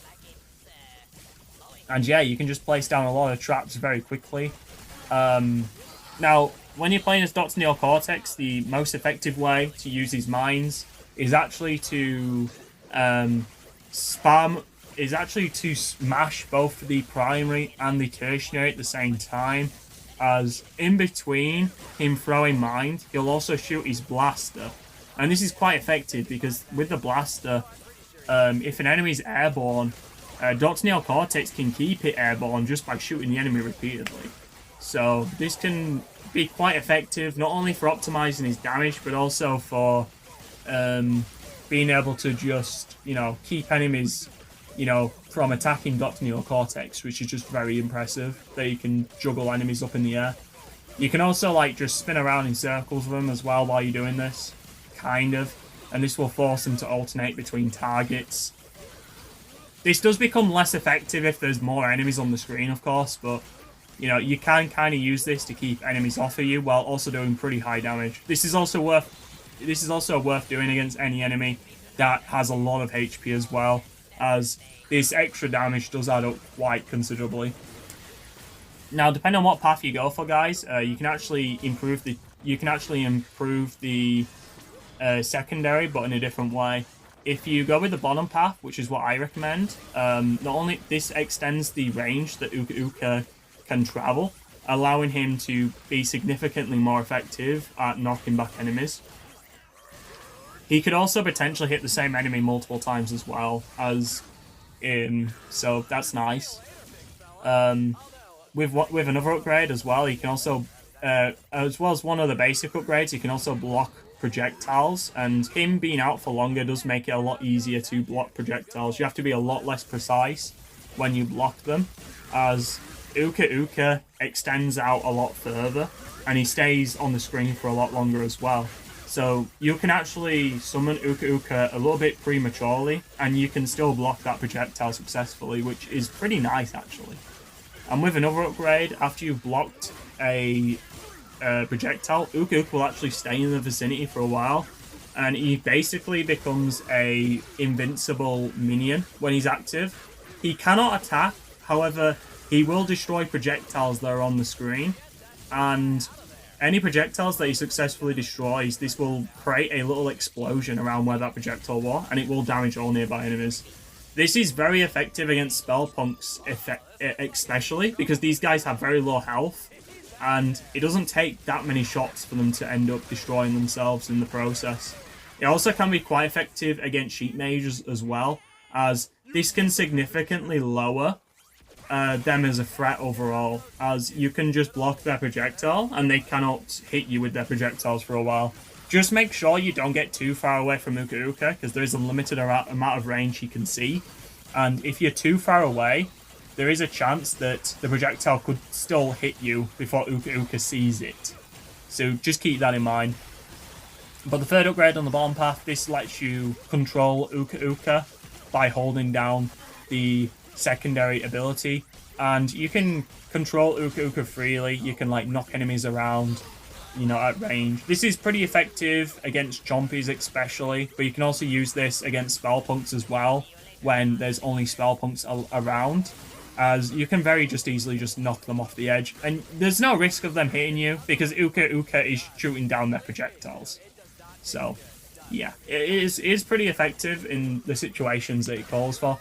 If you go with the top path instead, which is called Gadgets Galore, this lets you summon Entropy's staff as a thing you can place down on the ground, and when you shoot your blaster, it will create these sparks that fly out, and that's all it does really. It does slow down the enemies if they're in the radius as well, but it's not really that effective because the radius is pretty small,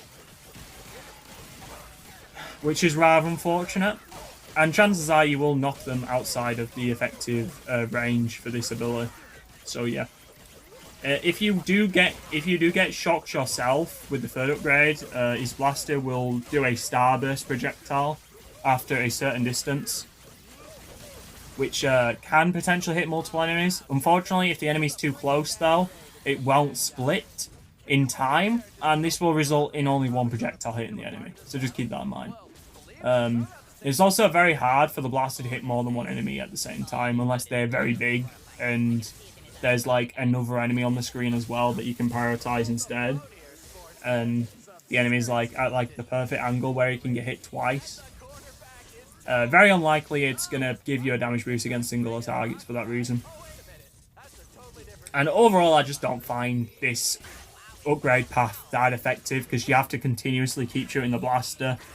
And I didn't discuss it before, but if you hold down the tertiary button, you can also get on the hoverboard. And while in the hoverboard, you can ram into enemies, knock them about.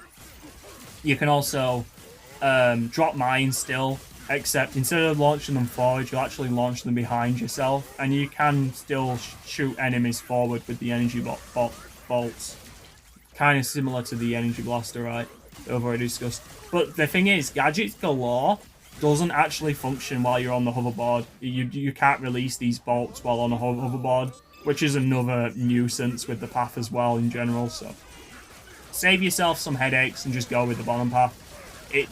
The abilities are just significantly more useful, so I would just prioritize that. Sure, top path might do slightly more damage if you try and like optimize everything, but do you really need that extra 20 damage? Probably not, you know? It's better to play defensively with Octoneo Cortex than offensively, especially since how unique the bottom path is as well. He's the only character in the entire series that has these kind of abilities. His Sky Chi's pretty good. He can shoot a orbital laser. It's pretty fun. It's a reference to Crash 2, because Dr. Nitrous Brio, you know, uses a similar move to this in the actual, you know, game. when you collect all the gems for the gem ending, and he uses this to destroy Dr. Neocortex's spaceship. I forgot to mention, but his soul gem is also the Dr. Entropy staff, kind of similar to the one on Gadgets Galore, except this one, Dr. Neocortex just uses the staff, and then, you know, all the enemies close to him are knocked up in the air, and you can shoot these enemies with the blaster and keep them up in the air and deal some extra damage to them if you want, or you can just let the enemies hover up in the air, and they'll fall significantly slower if you do this, and they will be out of the fight for a longer period of time. It's up to you what you want to do there, but yeah, that's Dr. Neocortex. I think he's pretty solid, but unfortunately not quite solid enough to reach the next tier, but yeah. Hey guys, we've reached that mark again. We finished ranking all the characters in C tier. If you guys want another break, feel free to take advantage of that now. I'm going to have the characters ranked as a quick summary for you guys to catch up. You know, if you've... because, you know, this video's long, and you guys are going to forget certain placements. So this is just a quick summary. And it's another quick opportunity for you guys, you know, to take another break if you want one. Get some more snacks, get a drink, whatever you need to do. Keep in mind, next is B tier though. This is when the characters start getting significantly better, and they have significantly less flaws in their overall design as well, which is really, really good. All these characters in B tier do pretty high damage, so hopefully you guys enjoy these placements. The roar of thunder. So the next character to discuss is Wildstorm. So he's going to be the first character we're discussing in B tier. Now, he has 3 abilities just like every other character. So his primary is his Sword Slash. He has Lightning Slash as his secondary attack, which is a ranged projectile move. And then his tertiary is the Breath attack, which creates clouds on the ground that Wildstorm can then electrocute with his Lightning Slash abilities. So his whole playstyle revolves around you creating these clouds to electrify into lightning bolt, thunder clouds. And these do quite considerable damage and can also electrocute enemies, which is pretty handy. But you are primarily doing this for the damage. The clouds that the tertiary does can also slow down enemies too, but keep in mind, unless they're thunder clouds, the enemies can potentially destroy them. They also do fizzle out if you jump as well. So just keep that in mind. Try to avoid jumping unnecessarily with Wildstorm, because you could put yourself in a nasty situation accidentally if you do that. But yeah, the tertiary is also pretty good for dealing with weaker enemies, as it is essentially like a flamethrower. And it does have decent knockbacks, surprisingly, so you can knock certain enemies off of, like, you know, edges and stuff like that. Lightning Slash is the king of knockback though. This move is very effective for knocking the enemies back, and you know, of course, it does have the longest range out of all his abilities, and his Sword Slash abilities are pretty decent. You're more likely going to do these just, you know, just to deal with, like, you know, singular enemies though. His other attacks are much more effective for dealing with groups. As for the paths, I do recommend you go with the bottom path. I think the bottom path is significantly better. It's called Wild Weather. This triples his lightning bolts that he shoots out with his secondary Lightning Slash ability. And this allows him to cover a much wider area, allow him to hit more enemies at once with the sword attacks. This also, consequently, also allows him to create more thunderclouds at the same time, which will allow him to entrap more enemies and electrocute more enemies at once. Also with the bottom path, you also gain the access to a hold and charge ability with the Lightning Slash, allowing you to shoot lightning bolts in all 4 directions at 90-degree angles. So this is pretty nice because it does cover his range. It does cover his sides quite a bit, as well as behind him, and he'll also create clouds around him when he does this. Doing the move again will create thunderclouds around you, and this can be quite an effective move. depending on when you use it. However, you do need to have at least some distance before doing it, as you know, you don't really want to get hit while doing this move, of course. And the last upgrade just increases the damage on the lightning slash move, which isn't that impressive, but hey, it helps. You know, going from 54 damage to 84 damage is pretty significant of a jump. It does make the move significantly more damaging, of course. If you go with the top half instead, this makes it so that the combo that you do at the end, where you headbutt the enemy, this allows you to extend the headbutt, allowing you to do a little bit more damage, as well as dash around the area a little bit and charge into the enemies, knocking them. And with the top half as well, you can also gain access to extra damage with the first 2 hits on the sword combo. And you also do get some little air jets that come out whenever you do the jump attack as well. But we've already established you don't really want to jump unnecessarily with Wildstorm due to the clouds disappearing, so how useful this upgrade actually is debatable, especially since the jump jets, these air jets, they only create 2 when you do the attack. So you'll hit 2 enemies with it, and if it hits the wrong enemies, unfortunate, you're probably going to take damage. So just keep that in mind. As for Sky Chi is pretty weak. It is easily the biggest flaw of Wildstorm's gameplay. It's weak Sky Chi. Doesn't do a lot of damage, unfortunately.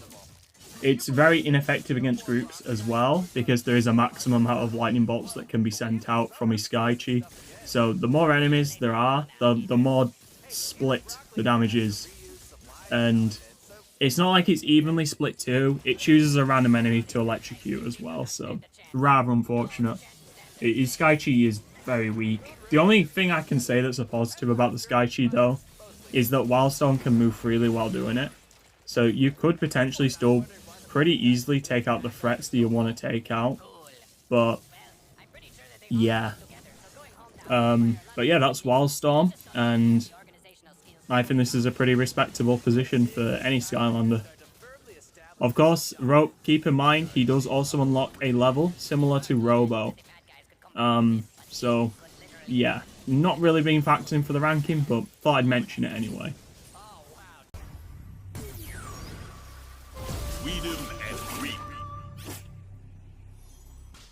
Just edging out the previous night, we've got Ambush. So Ambush is next, obviously.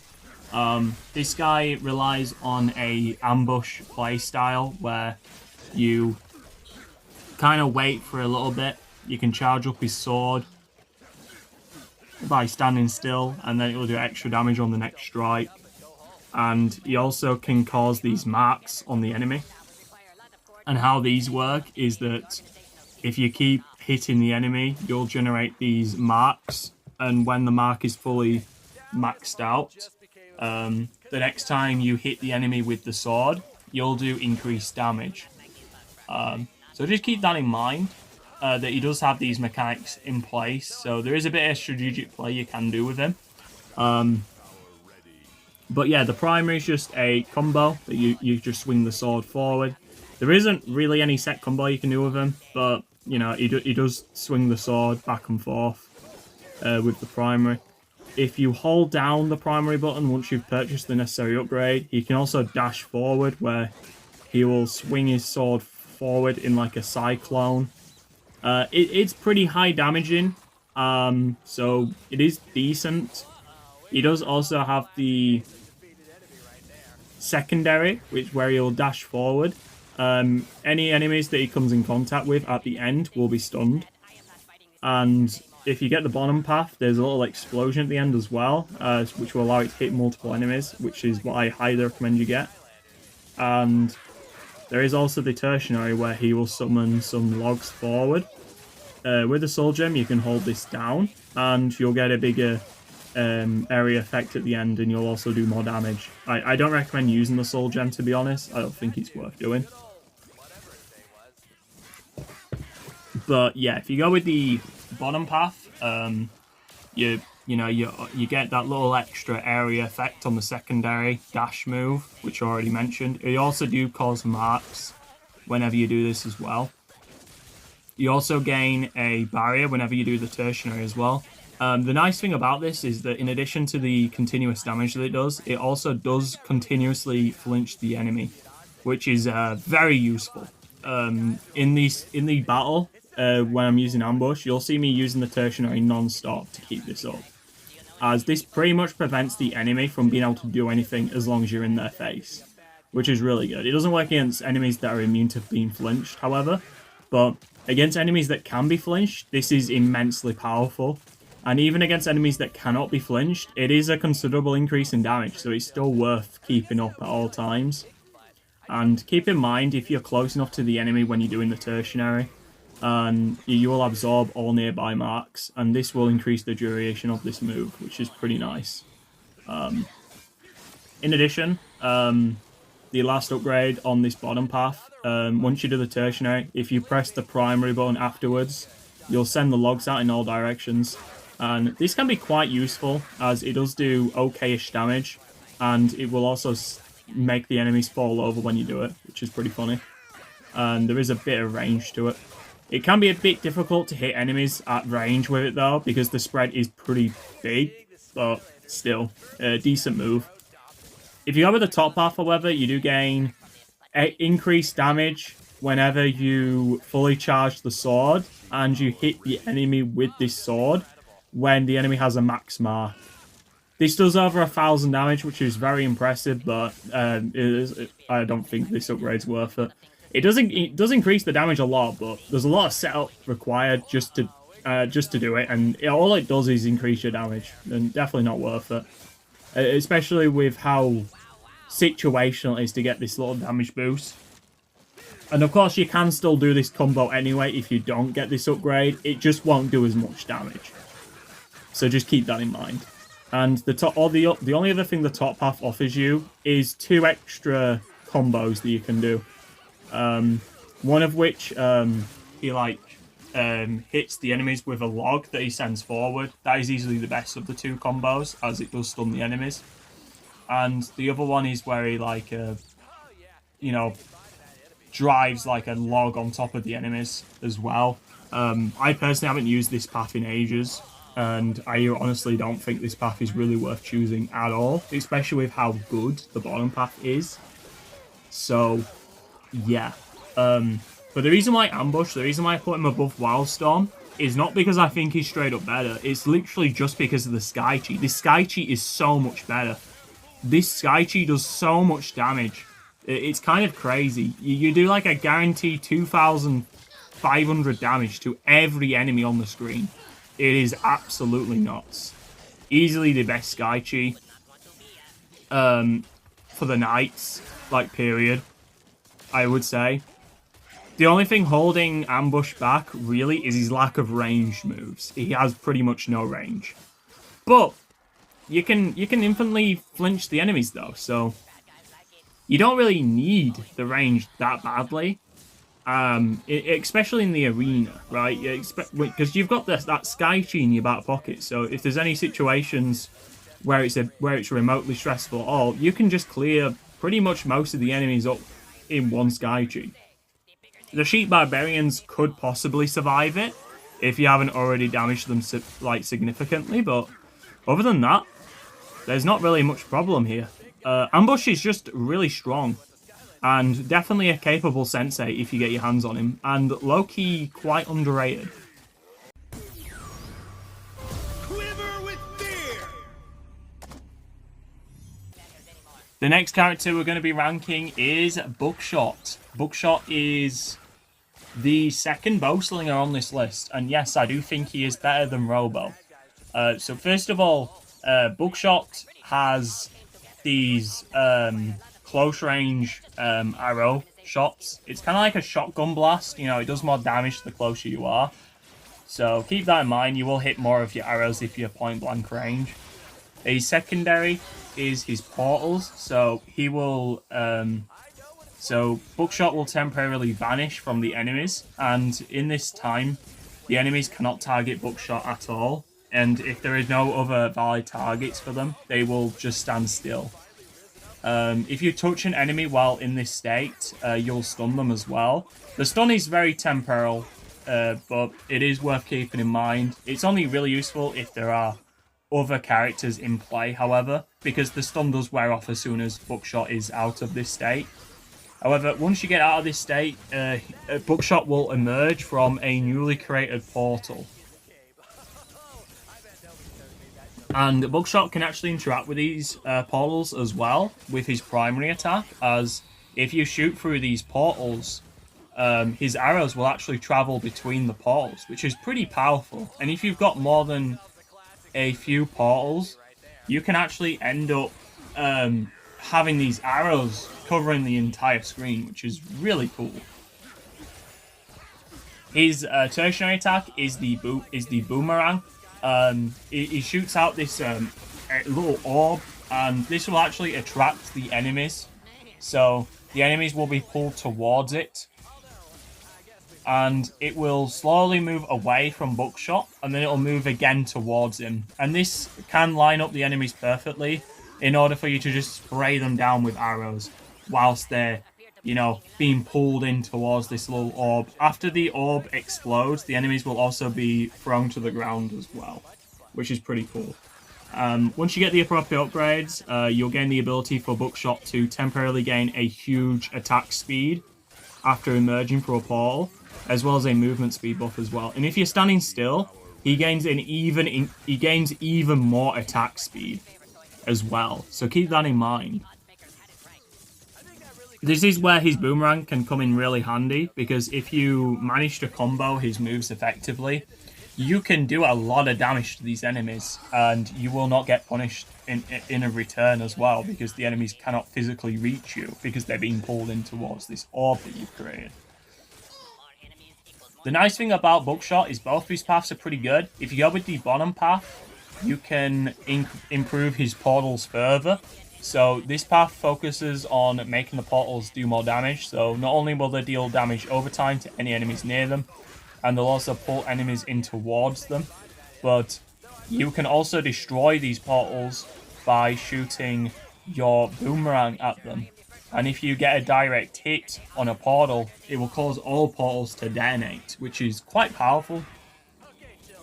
As for his top path, this focuses on his arrows primarily. So you'll gain a random arrow within your batch of 5 that will actually stun the enemies, which is pretty powerful. And of course, the closer you are to the enemies, the more likely you are to stun them with it. And this does pair quite nicely with his portals as well, because there will be these arrows everywhere, and one of these arrows will always stun the enemy. So, you know, if you get lucky, you could repeatedly stun the same enemy back to back to back. And yeah, this does make him a lot easy. This does make his arrows much more viable, as this stunning arrow does a lot more damage as well. So if you get lucky and you land this arrow, you know, fairly often, then you can do a lot of damage with Buckshot. One of the other upgrades also makes it so that you get increased chance to critical hit if the enemy is close to you while using your arrows. This is decent, but it's not really, you know, groundbreaking. But extra damage is extra damage. And of course, if the enemy is close to a portal and the arrows hit that enemy, that also trigger the increased chance to crit. So it's pretty decent. And the final upgrade is Sheep will occasionally emerge from the portals, which is actually pretty nice, that a path that doesn't focus on the portals still get at least some attention to them. And these sheep do have quite considerable range, and they'll get launched from the portals over quite considerable range. There is a bit of knockback on this too, so I do prefer this path a little bit overall, as the sheep can occasionally deal with spell punks, so you can like kind of just sit back and wait for them to be knocked off the edge of the arena. And, you know, and the sheep do have a little bit of AoE as well. You know, if a sheep hits an enemy and there's other enemies near him, you know, they will take group damage, so it's not too bad. It is a pretty decent upgrade. So yeah, Buckshot overall pretty good. Soul Gem, this just makes it so that you can have up to 6 portals active at once. decent upgrade. You know, it just makes Buckshot way more effective in combat, obviously, because the more portals you can have, the more sheep you can have, or in the case with the portals path, this will also increase the amount of portals that will be on the screen at once, right? So you will be doing more damage, obviously, assuming you can keep all the portals active at once. As for his Sky Chi is very devastating, very strong Sky Chi ability. Just like Buckshot's, covers a large screen, does a lot of damage. Just a very strong Sky Chi right there. Very, very good. Buckshot's just good, man. He is quite underrated, I would say, as well. A lot of people don't like Buckshot, and that's because they don't like characters that are complex. But yeah, this guy is fairly complex. You need to think about your portal placement, but you know, if you do well with, you know, but if you get smart with Buckshot though, you can be very devastating, and he definitely does have the kit capable of a good character. So yeah, he's good.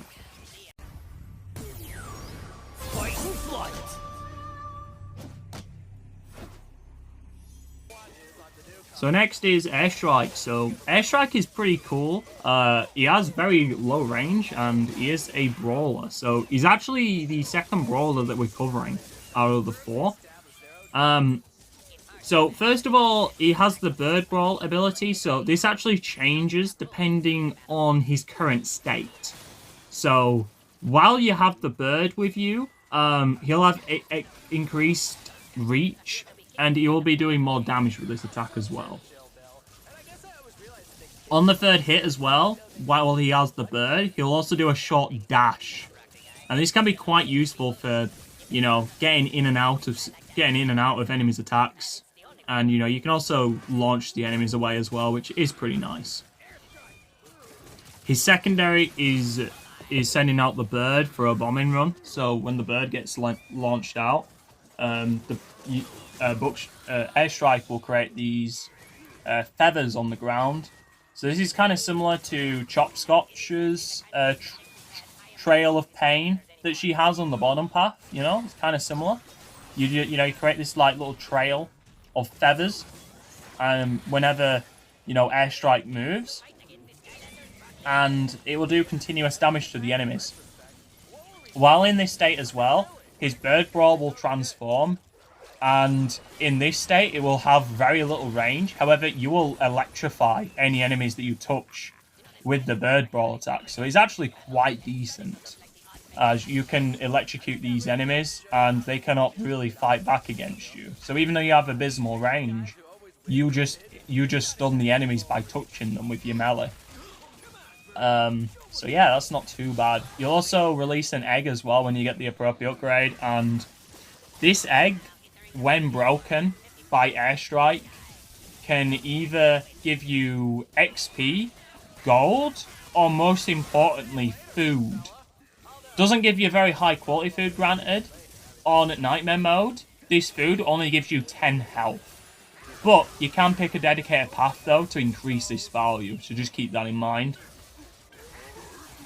As for Buckshot's Tertiary, this is a move where he does like a cyclone of punches in all directions. If you have the bird with you, the bird will actually draw in enemies towards Airstrike when he does this move. However, if the bird is out on a bombing run and you do this move instead, you will not gain this suction effect. So keep that in mind. This move is very risky to do in most situations and isn't really that ideal. However, it is pretty safe to use against Chompies in most scenarios due to the fact that Chompies will die in one hit anyway. And the other time I would recommend doing this move is after you've done the Soul Gem, which I'm going to talk about next. So with the Soul Gem, guys, if you hold down the secondary button, Airstrike will go up in the air with the bird, and you'll do the palm strike. So once you crash down, all the enemies that you brought up with you will be smashed with this palm move, and they'll get launched back up into the air again. While they're up in the air, this is when you can use the Tertiary if you want, and actually deal damage with a Tertiary risk-free. So that's when I would recommend doing the Tertiary after you've done the Soul Gem. So Yeah. Against beefy enemies, just don't use it at all, because beefy enemies are immune to this move completely. And yeah, just keep that in mind. When it comes to the paths, if you go with the top path, you'll get like a barrier around Airstrike whenever he's using the bird. You know, whenever you send the bird out, you'll get this barrier. It will deal damage to enemies that are right next to you. You know, continuous damage. And it will also allow Airstrike to take reduced damage, which is pretty good. And it is pretty easy to get this damage reduction too, so it's not too bad of an upgrade. And, you know, extra damage can't hurt. The feathers also do increase damage with the second upgrade. This is a pretty meaningless upgrade because it's a really small increase in damage. But the final one is actually pretty decent. This just adds a little tornado at the end of every bird brawl. You know, it's just a decent damage increase to his melee. There's not really too much to say. It also does increase the amount of tornadoes he unleashes at the end of his combo too by 1. Not a huge increase, but hey, it helps. So basically this will just add an extra like 100 and whatever damage to his entire combo, right? Because these tornadoes do about 53 damage each, I believe. So yeah, not too bad. They do have infinite PS2, but they don't travel a very far distance. If you go with the bottom path instead, the first upgrade, this will increase the quality of items you get from the eggs. So, you know, because like the bird releases 1 egg you can open every time you send it off. And yeah, the most considerable thing you get from this is the fact that the food can now restore 40 health instead of 10. This is pretty significant as food in Nightmare mode only restores 120 health anyway.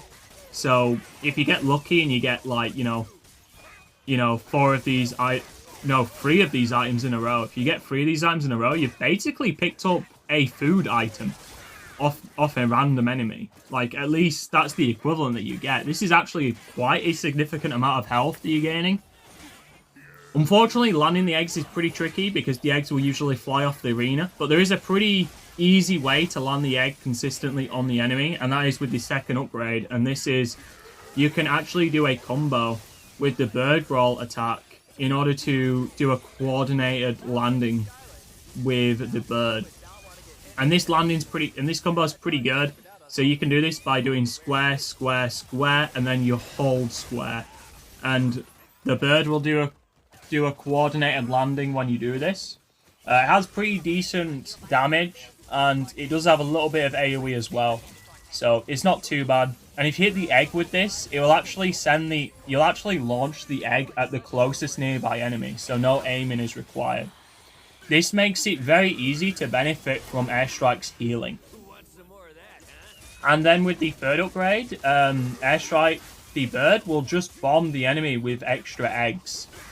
So this is a pretty solid upgrade too, as you'll just do a little bit of extra damage to any enemies that are nearby.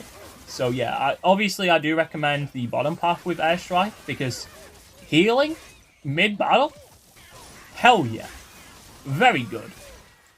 As for his Sky Chi is pretty decent. This Sky Chi allows you to, ride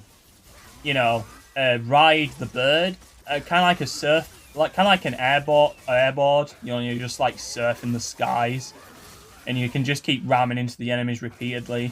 If you press square, you can get a little boost. Sorry, I mean the primary button. Yeah, if you press the primary button, you'll get a little bit of a boost. And this can be quite good if you decide to aim for an enemy that's a bit further away from you, so you can catch up to them a bit quicker. And you'll also release these mini tornadoes while he's facing enemies as well. Pretty powerful Sky Chi, but you do need to control it, obviously. Kind of like Robos. So yeah, I think Airstrike's pretty good. And yeah, just keep in mind, guys, if you get him, definitely bottom path. The damage is pretty much the same on both paths, but with the bottom path, you get improved healing, which is really good. So yeah, highly recommend that path with Airstrike, and he's just very solid brawler overall.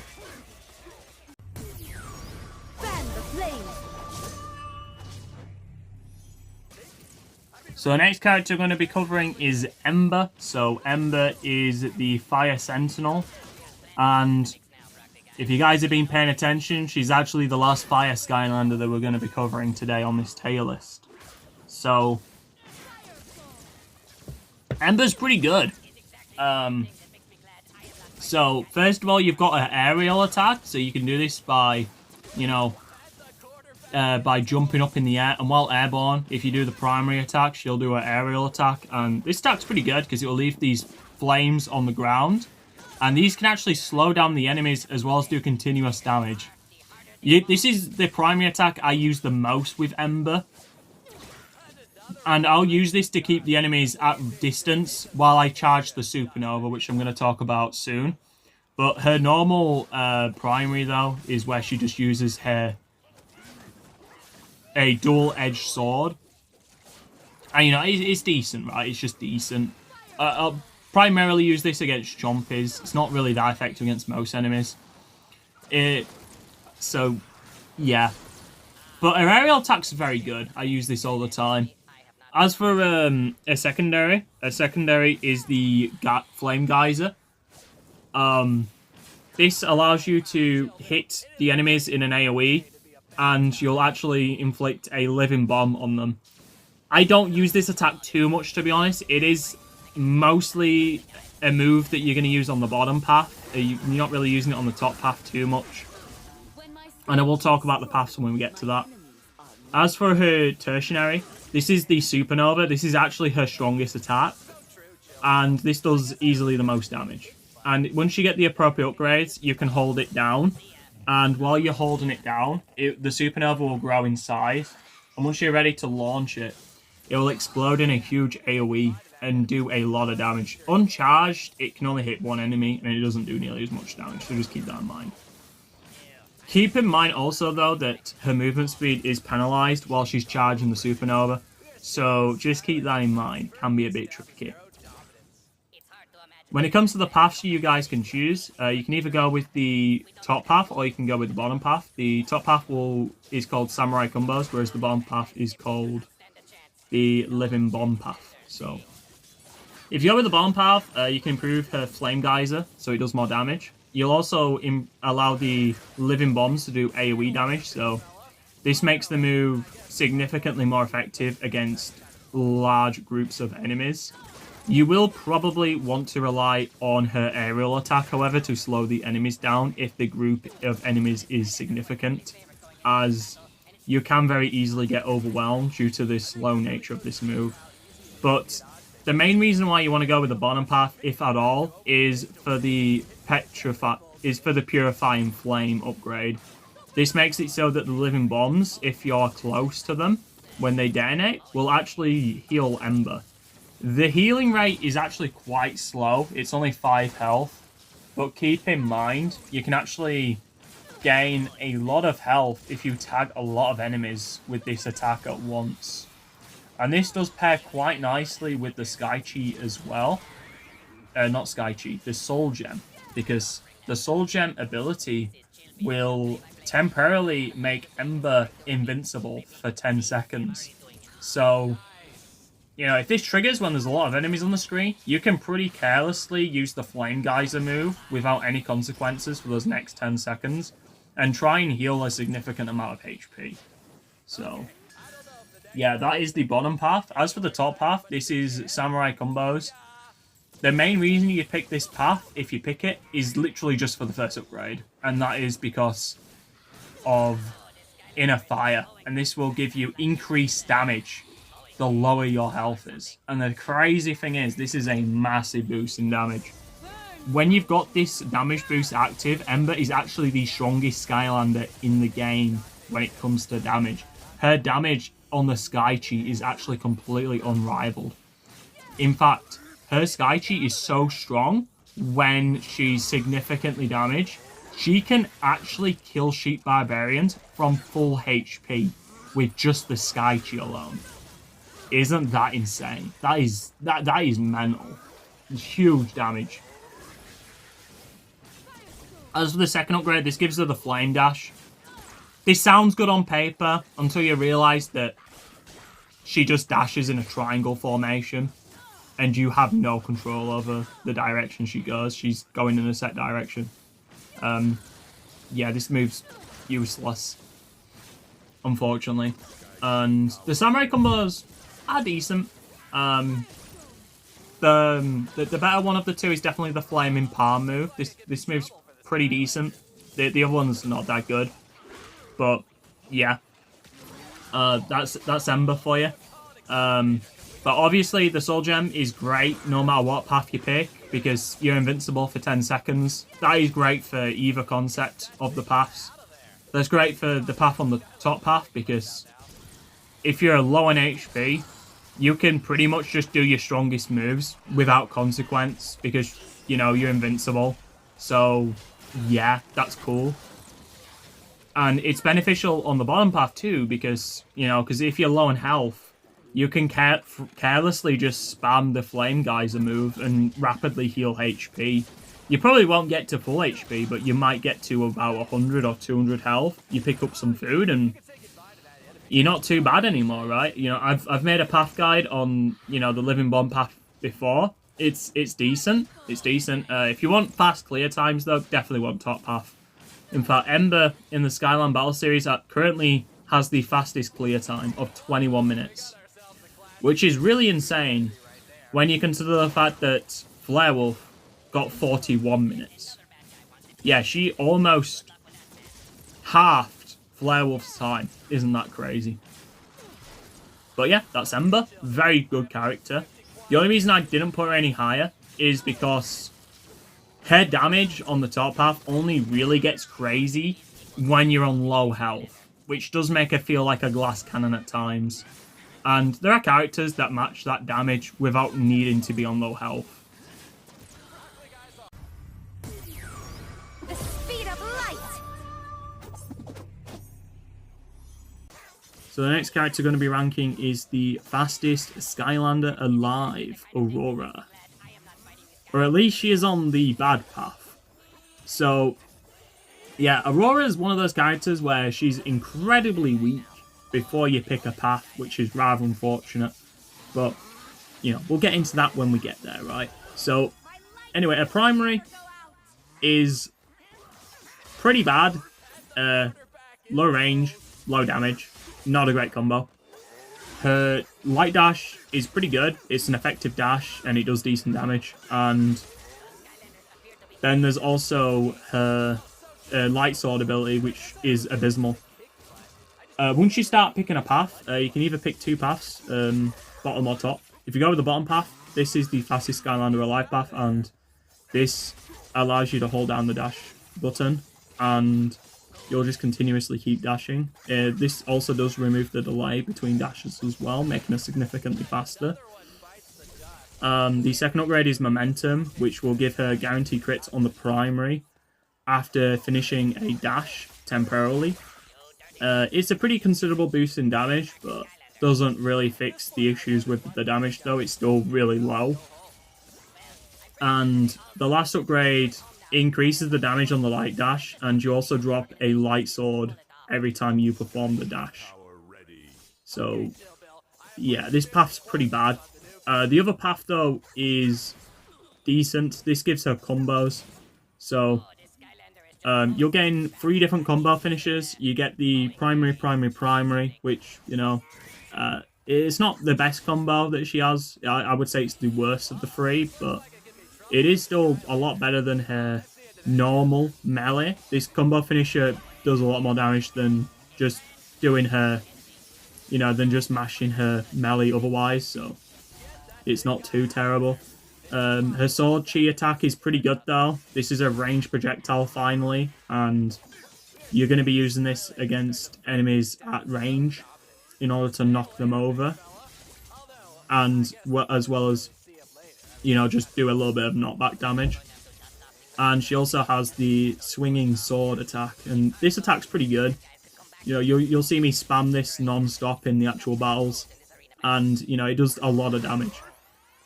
She also has another upgrade as well, and this will temporarily give her a huge attack speed after performing a combo successfully.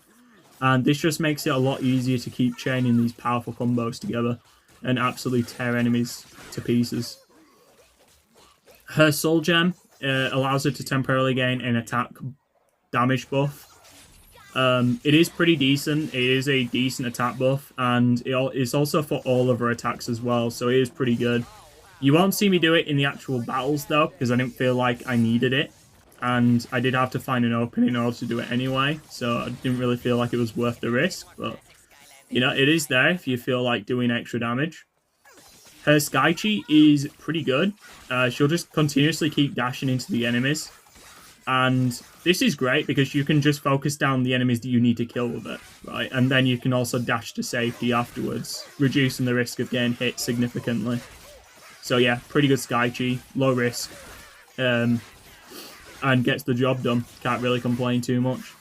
But yeah, Aurora's just very good, and didn't really spend too long talking about her, but yeah, she is the fastest Skylander alive, of course, so obviously we're not going to spend too long on her. You know, we're already moving on to the next character. Look how fast Aurora is, guys. Let there be rock. And the last character for B tier is going to be Wolfgang. Now, Wolfgang is a very high damaging character, especially if you get all his moves set up. You've got the speakers that you can set up, and these will continuously push the enemies back. And if you're on the right path, these can actually do a lot of extra damage. You do also have his primary as well, where he just shoots, you know, arrows forward. If you're on the appropriate path, this can do decent damage as well. And then you've also got his slide, which does change drastically depending on what path you're on. And I will talk about that when we start talking about the paths. Keep in mind also he does have a charge move with his bow, like his arrow, you know, his primary arrow attack. And this allows him to shoot a bigger arrow forward. It does higher damage and it also knocks the enemies over. However, the damage is only 100, so unless you specifically want the knockback, I wouldn't really recommend doing this attack too much. But it could be quite good, as the arrow does pierce, of course, so if you want to knock back an entire group of enemies directly in front of him, it can be quite effective. He's got two paths. You've got Crowd Pleaser and you've also got Soundmeister. Crowd Pleaser focuses exclusively on the dash. After you do the finisher on the dash move, he'll create speakers all around him, and this will act as a barrier, keeping enemies at distance. And while inside of this barrier, you will deal extra damage with his primary, as you will shoot 3 arrows rather than 1, which is pretty decent. Also, if you slide out of these speakers, any enemies that are right next to them will also get electrocuted temporarily, and they'll also take damage. This path is pretty powerful until you encounter enemies that cannot be pushed back by the speakers, or if you encounter enemies that are also immune to electrocution. And obviously against enemies that shoot projectiles, it is completely ineffective as well, as they can just shoot straight through your speaker barrier, so keep that in mind. So yeah, while this path does seem very powerful on paper, until you encounter anything that's even a modest threat to Wolfgang, this path does kind of fall apart, unfortunately. So let's talk about the other path, which is Soundmeister. So this just affects all of his moves and gives him a big damage boost on every single one of them.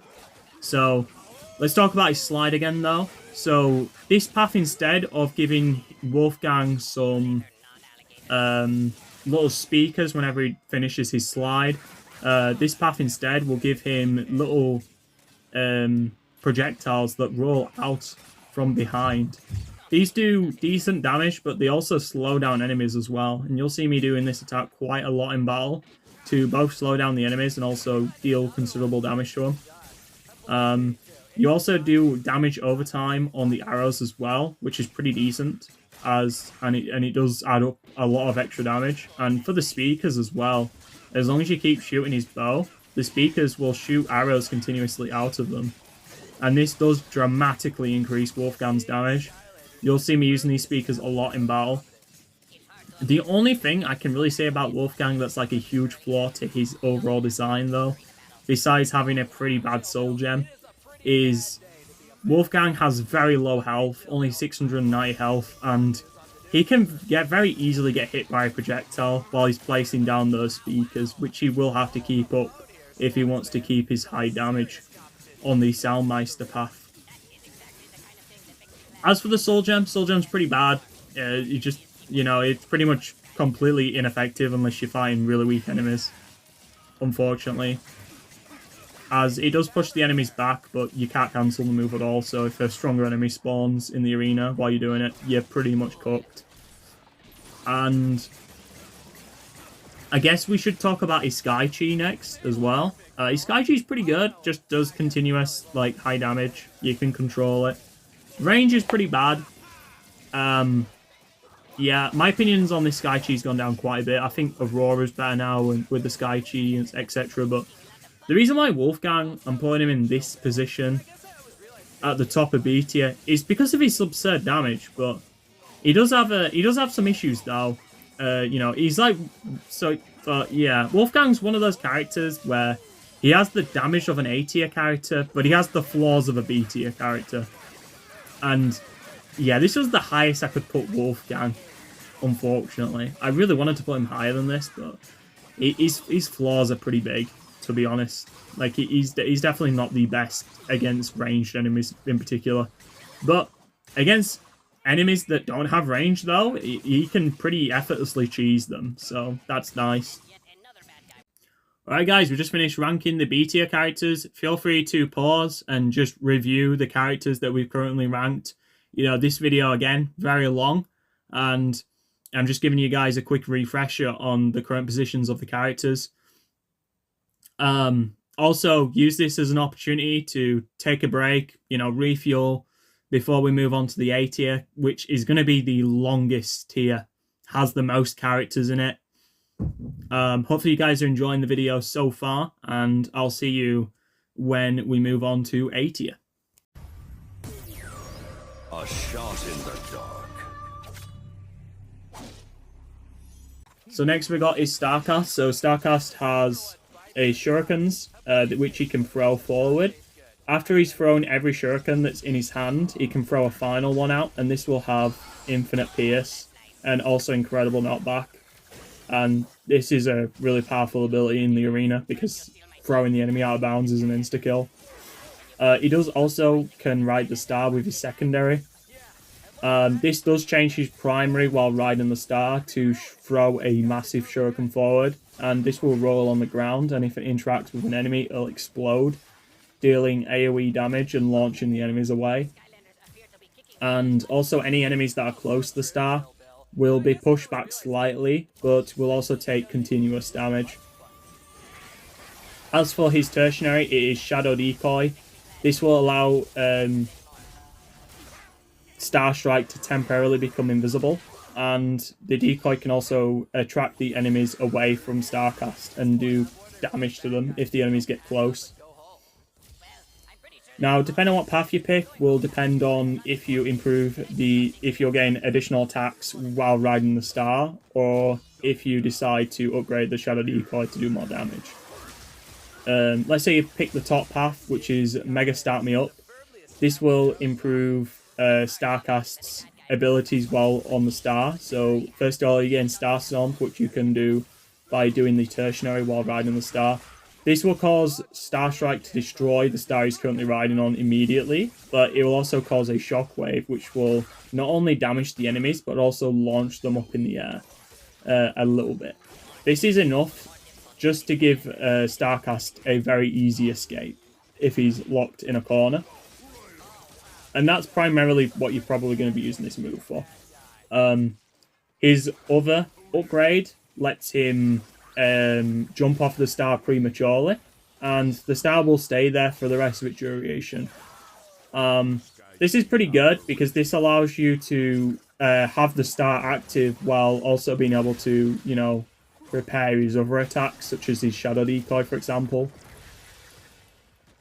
And the last upgrade, this allows the star to break your shurikens when you throw them through it. And this will cause little fragments to break off of your shurikens, and this will just pepper the area in little fragments that will explode.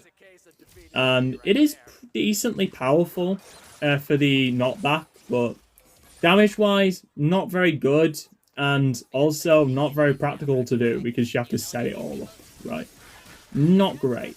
But, you know, in the mirror video for Starcast, you'll see me.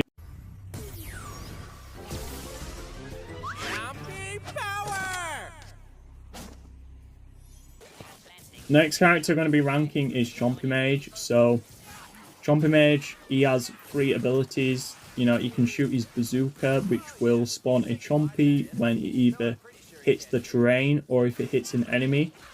He also has the secondary, which is the puppet attack. This will knock the enemies over and do a little bit of damage. And he also has his tertiary, which is a roll attack. And the nice thing about this attack is that you can actually control the direction you can move, and if you press the primary button while in this Chompy cluster, they can actually dash a little bit in a short distance. And this is pretty good because you have very high control over this dash and you move very quick while doing it. When you start upgrading Chompy Mage, you can pick one of 2 paths. You can either pick the bottom path or you can pick the top path. The bottom path gives him the ability to generate plants. So with the puppet move, whenever you do it, the acorns that sprout out, these will actually create plants called shrubberies, and these will slow down your enemies whenever the enemies are in these shrubberies, and it will do continuous damage to them as well. And if the shrubberies expire, they'll explode, doing a little bit of damage and also knocking the enemies over. So, and keep in mind, with the Chompies as well, if they die or expire, they'll also generate a shrubbery as well. And this is, so this makes the Chompies, as well as the puppet, sources of being able to slow down enemies in battle, which is very powerful. Being able to slow enemies like this easily is very powerful, and it's definitely a good justification for picking this path. If you go with Chompies, you'll gain a huge damage boost on Chompy Mage though. The Chompies become significantly stronger on the top path, and they can actually transform into bitey Chompies as well, which will latch onto enemies. If the Chompies are currently latched onto an enemy, they cannot be defeated by any attacks. If they're not latched onto an enemy, they can be defeated very easily, though. But just keep that in mind. The Chompies will last a lot longer in combat on the Champ of Chomp path. But if you go with the bottom path, though, you do gain the ability to slow down enemies. So, it's up to you which path you want to pick. I personally do prefer the bottom path, as Chompy Mage does have a basic upgrade you can get called Staff Shot, and this is a very high damaging move, and it's way easy to land on the bottom path because all the enemies are slowed down and cannot really do anything. So that's pretty fantastic in my opinion. His Soul Gem is very good. Close range can knock the enemies over, and you also spawn Chompies all around you. Very, very powerful. So yeah, very good Soul Gem. Very good for quickly getting an army up and ready again. Chompy Mage's Sky Chi's pretty good. He'll like jump on his bazooka and you'll do pretty decent damage at close range. You can also control the direction of where Chompy Mage is heading with it too, so it is pretty decent. But yeah, Chompy Mage is just a very strong sensei. I recommend Master Puppeteer. That's personally the path I like, because I like being able to slow down the enemies with these shrubberies that explode and do silly damage, and I just like the amount of carnage that it causes on the screen. But if you like big Chompies that latch onto enemies, that's perfectly fine as well. You know, it's personal preference at the end of the day. Now, I personally do have the green Chompy Mage, and I like to have Master Puppeteer on that one. And I do also have the Jingle Bells variant for the bitey Chompies. And I would say, just get his in-game variant, you know, if you want to experience the best of both worlds. But I do know that the green variant is the more expensive one of the two, and is ridiculously expensive, so Not everybody has this character, unfortunately. I got him at retail price, but yeah. I have noticed how expensive he is online nowadays. Unfortunate. But yeah, that is Chompy Mage for you. We're going to move on to the next character.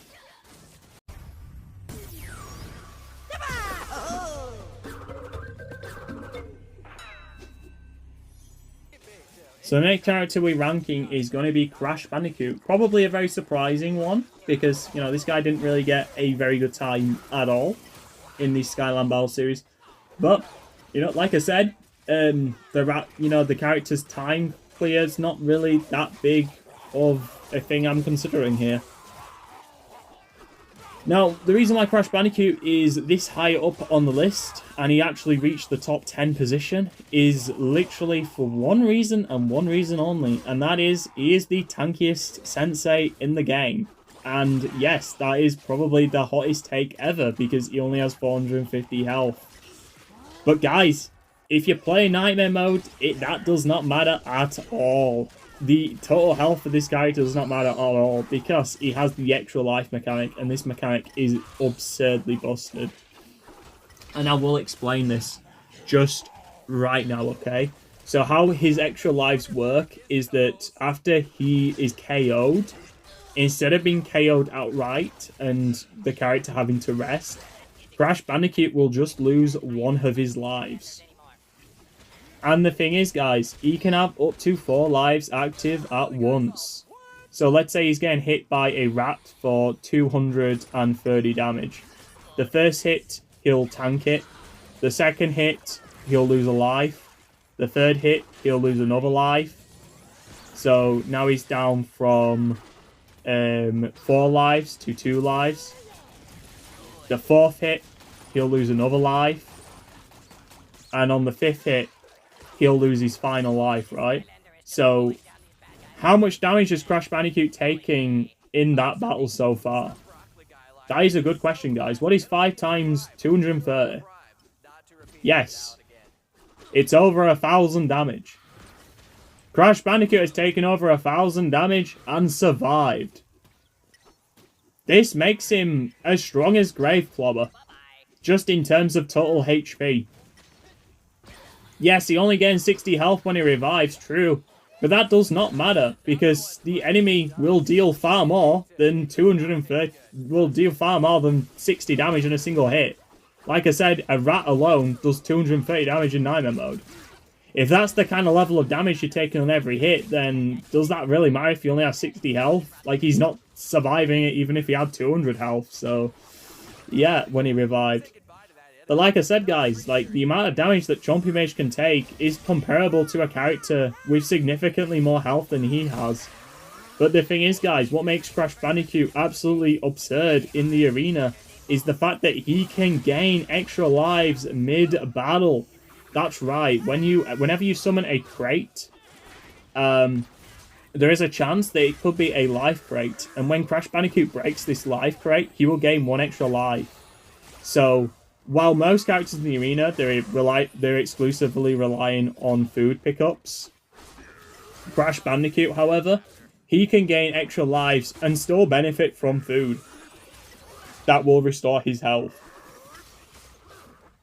And if you guys watch the Skyland Battle Series video on Crash Bandicoot, we got to round 3 before we lost a single life with this guy. And I started performing really bad in the battle and took a lot of hits in consecutively back to back. And we still won the battle, which was insane. We even managed to get all our lives back before round 3 was even complete, which was absolutely insane. Like, Crash Bandicoot, guys, is really, really absurdly broken.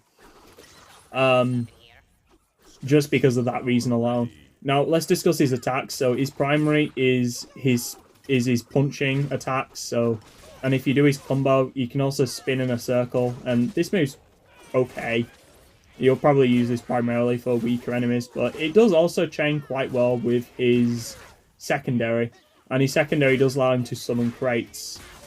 And crates is how you deal damage at range with Crash Bandicoot, but it is also how you can collect extra lives as well. So you are going to be spamming this attack non-stop in battles, obviously. And as for his tertiary, it's his slide ability. So this not only allows Crash Bandicoot to maneuver a little bit faster in battle, but you can also dash straight into the enemy as well, and and knock the enemy up into the air with the spin kick. As for Crash Bandicoot's paths, he has two paths. You can either pick Spin to Win, or you can go with the bottom path, which focuses on the crates, and it's called Crates of Plenty. On the top path, which is Spin to Win, this allows Crash Bandicoot to extend his spin further. This will not only allow him to spin as long as he wants, but he'll also create a cyclone when he spins as well, which will pull enemies towards him. And he'll also use his yo-yo while spinning as well for extra reach. I don't really like this path too much because it does take a while to initiate this spinning combo. So, yeah. But you do get increased invincibility frames whenever you revive, which is pretty good. And you do gain a huge boost in damage whenever Aku Aku hits an enemy. So, that upgrade's pretty good, but not worth picking the path in my opinion for. With the bomb path though, you can hold down the tertiary, you can hold down the secondary button, and this will allow Crash Bandicoot to summon 4 crates at once instead of 1. This does kind of reduce the need to use the single button press rather than holding it down, because the hold is not very long, and you summon 4 crates rather than 1. There is very little reason to use the other crate placing move after getting this one, but still. And this does chain really nice to boost primary as well, as you can launch all 4 crates at the enemies, and you'll use me using this strategy constantly in battle while playing as Crash Bandicoot. As for the other upgrades, you can also jump on the TNT crate, and again you'll see me using this all the time against crowds of enemies, as we can knock all the enemies over and quickly escape from a corner. So pretty good attack right there. And the final upgrade on this path also does increase the damage on the TNTs, and this does make a big difference considering the fact this is Crash Bandicoot's primary way of doing AoE damage. Now if we go with the Soul Gem, what that does is it adds an extra crate that we can get on top of all the others, and this crate will contain a bazooka. And after you get this bazooka, not only does Crash Bandicoot temporarily become invincible, as when he goes up into the air, he can also rain down a barrage of Wumpa Fruit, and this is a very high damaging move, and it can be very clutch if you get this in a bad situation. As for his Sky Chi's pretty good. He uses the yo-yo, and he can hit enemies at range with the yo-yo, and he will pull enemies in towards him and then spin them away. Now, the nice thing about this is that even enemies that cannot be thrown, that can't be pulled in towards him with the yo-yo still does pretty decent damage against even enemies that are immune to being drawn back in with it. So, this Sky Chi is actually still pretty decent. It does enough damage to get the job done, even if it isn't effective against every enemy. And yeah, that is Crash Bandicoot. Very good character, very tanky. I'm tired of the slander on Crash Bandicoot saying people thinking he's made of glass. He's a lot stronger than people give him credit for. If they played on Nightmare mode like me, they'd see the strength and the extra life mechanic that he has. But unfortunately, most people don't play on Nightmare mode, and they're really extremely bad at the game. But yeah, hopefully you guys see the true strength of Crash Bandicoot, and we're going to move on to the next character.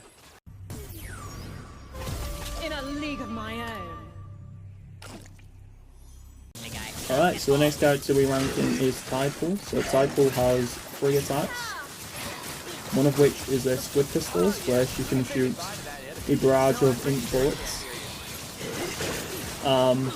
With the basic upgrades, any enemies tagged with this actually have reduced chance of hitting Typool, which is pretty decent, just increases the chance of you successfully blocking an attack.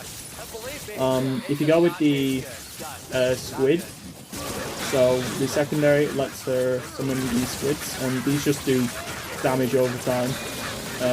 There's not really much else to say, they just do damage over time. And they kind of work like a turret. And as for the tertiary, this is Whale Tail, and this will this will actually carry the enemies away from Tide Pool. And if you pick the correct path, this creates a powerful Tide Pool which will actually pull the enemies in towards it, taking them out of the fight temporarily. So there actually are two paths you can pick. The bad path is a path which gives her a charged projectile, which only does about 100 damage with small AoE and knockback. And this gives you a combo you can do where you shoot a barrage with them. The combo looks pretty cool, but it's extremely ineffective. Like Robo levels bad with the top path, so not good at all. If you can pick the bottom path though, this makes these squids that you throw out deal significantly more damage as they attack significantly faster. This will also allow the Whale Tail to have the Tide Pool that I mentioned foremost, and you'll just do a lot more damage with this path overall. And you'll also gain additional whales that will get released with the Whale Tail, and this makes the move a lot more spammable, because while the main whale does disappear if you keep spamming the move repeatedly, the baby whales actually remain, and these can actually still push the enemies back. So yeah, this just allows Tide Pool to become even more spammier than she already is. So the real strength in Tide Pool is when you spam all her attacks at once, as you can gain all these different sources of damage all interacting with each other, which is really powerful. If you get a soul gem allows it to go into a mollusk. Now, this is actually not a very powerful form to be in. She does generate these little crabs and you can dash into the enemies, but the damage is really underwhelming. The true strength in this soul gem is actually the fact that she can survive a lethal attack with 1 HP once you get the soul gem.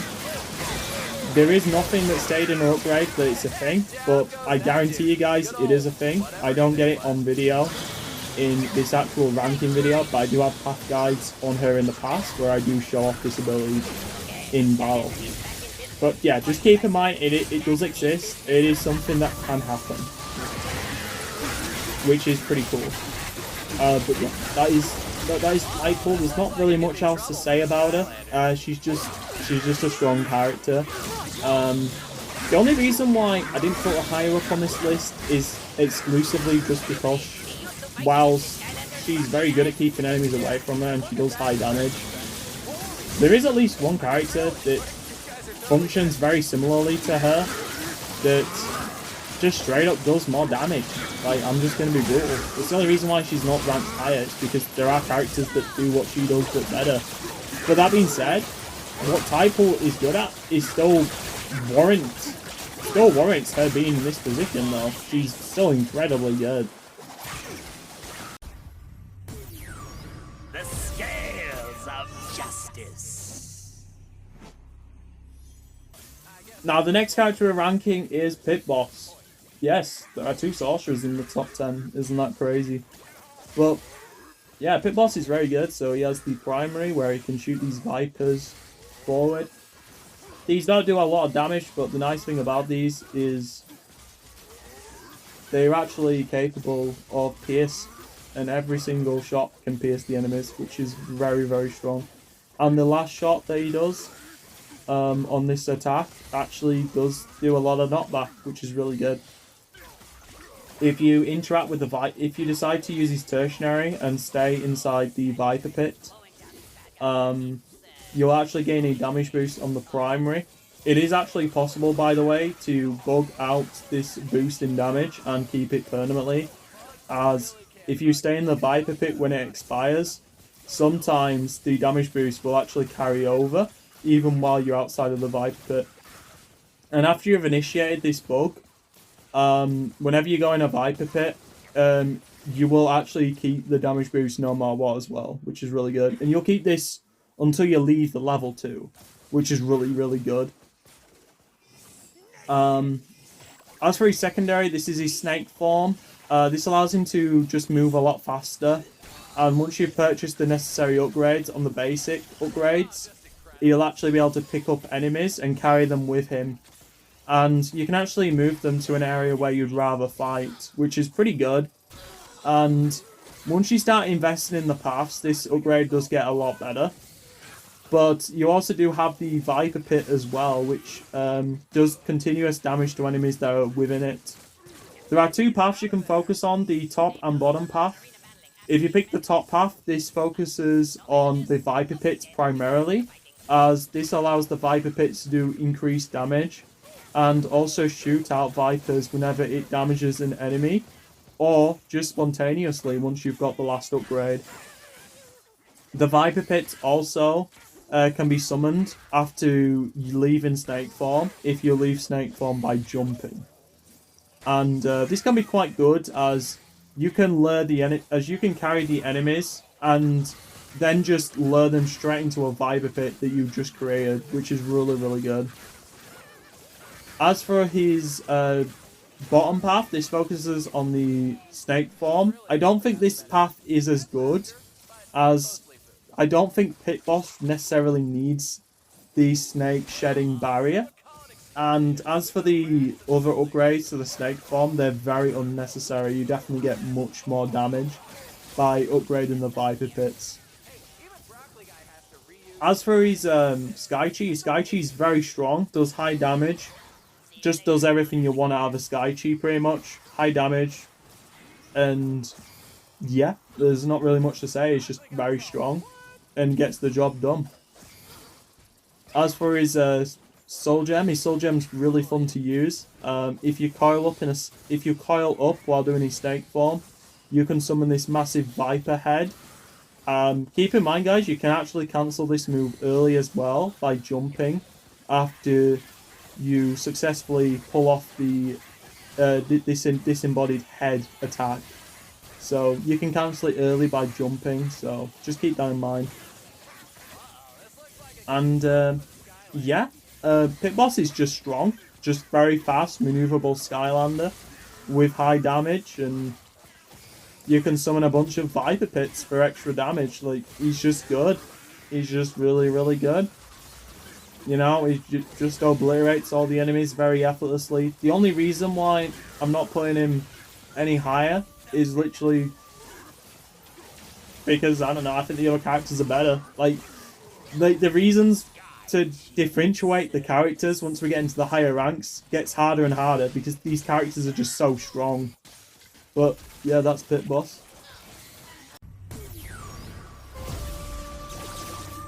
The master of mystery. So finally, guys, we got the last sorcerer on this list, and that is Mr. Cat. I barely put him above Pit Boss, and the only reason why is because of stealth mode, and that is it. Like I said, there's not really that many reasons to, you know, separate these characters once we get into A tier. But I will try to talk more about Mr. Cat and why I think he's good. So his primary is the ball yarn sector, where he just shoots balls of yarn. It's kind of like a little laser, it just does damage, right? And on the third hit, you get a little energy wave, which can like knock the enemies back. His secondary lets him throw his scepter forward, and this will create a copycat clone. And this copycat clone will continuously just do his primary over and over again. Keep in mind though, this clone cannot do the finisher, but it does the same damage as Mr. Cat does with his primary normally anyway. So decent damage. And if you go with the, and also you can go for the tertiary as well, and this will give Mr. Cat some stealth action, which is pretty good. You'll also create a clone as well, where you initiate the attack as well. And this can be very good, as you can very quickly get a safe distance away from the enemies, or prepare for an ambush. As for the paths you guys should choose, I recommend the bottom path, Meow You See Me. Not only does this allow you to summon an extra minion in battle, but the minions, when they take substantial damage, they'll also explode, and this explosion is very high damaging, and does often occur on Nightmare mode, especially in the arena. As while the decoys do have absurdly high health, they can be destroyed, and these clones will explode in a massive explosion if they sustain enough damage. But you will also be able to hold down the tertiary attack while in stealth mode, and this will allow you to detonate all of your clones as well as the decoy immediately.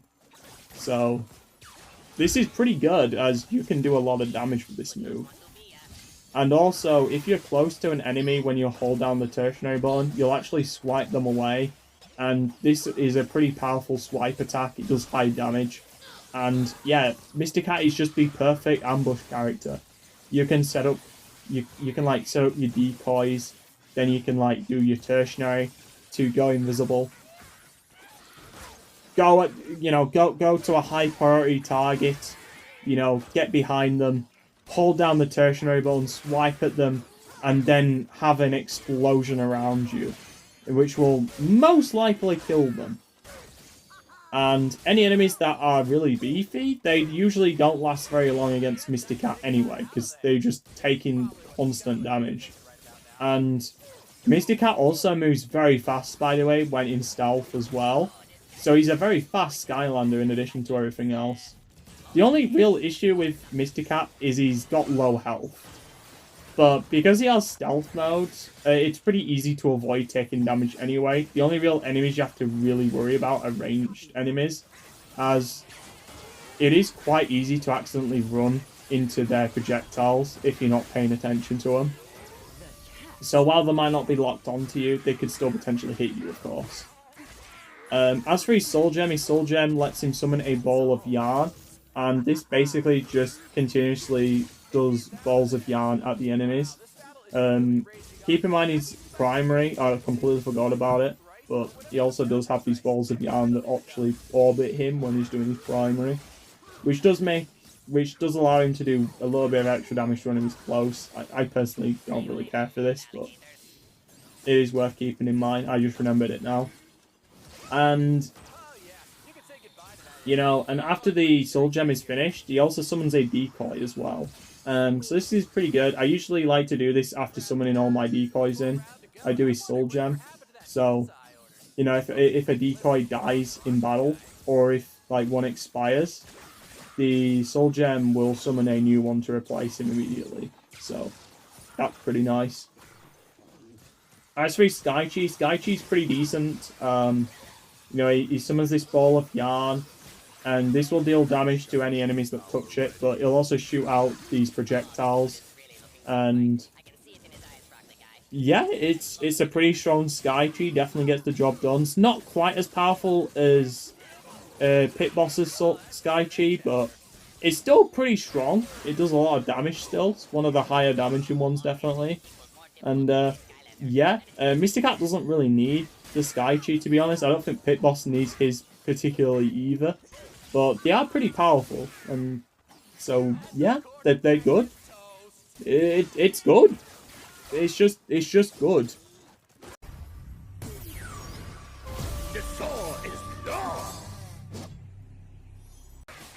So the next character we're going to be ranking is Chain Reaction.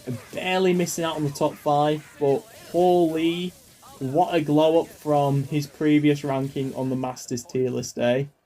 Yes, guys, hopefully this makes up for the very poor ranking on the previous tier list I did. I will say this though, guys, I have learned since that ranking video, and I've learned what the best path for this guy truly is, and that is Manic Inventor. And we'll talk about that once we get to the paths. But this guy has 3 attacks, he has the chainsaws, and this is a decent melee damaging move as it can stun the enemies when it hits them. He also has his secondary, which lets him summon the Invention. Keep in mind, when he does the Invention move, it does drain all of the energy that he currently has. So use this at your own discretion. And his tertiary lets him go up into the sky, and while he's up in the air, he cannot actually be hit at all.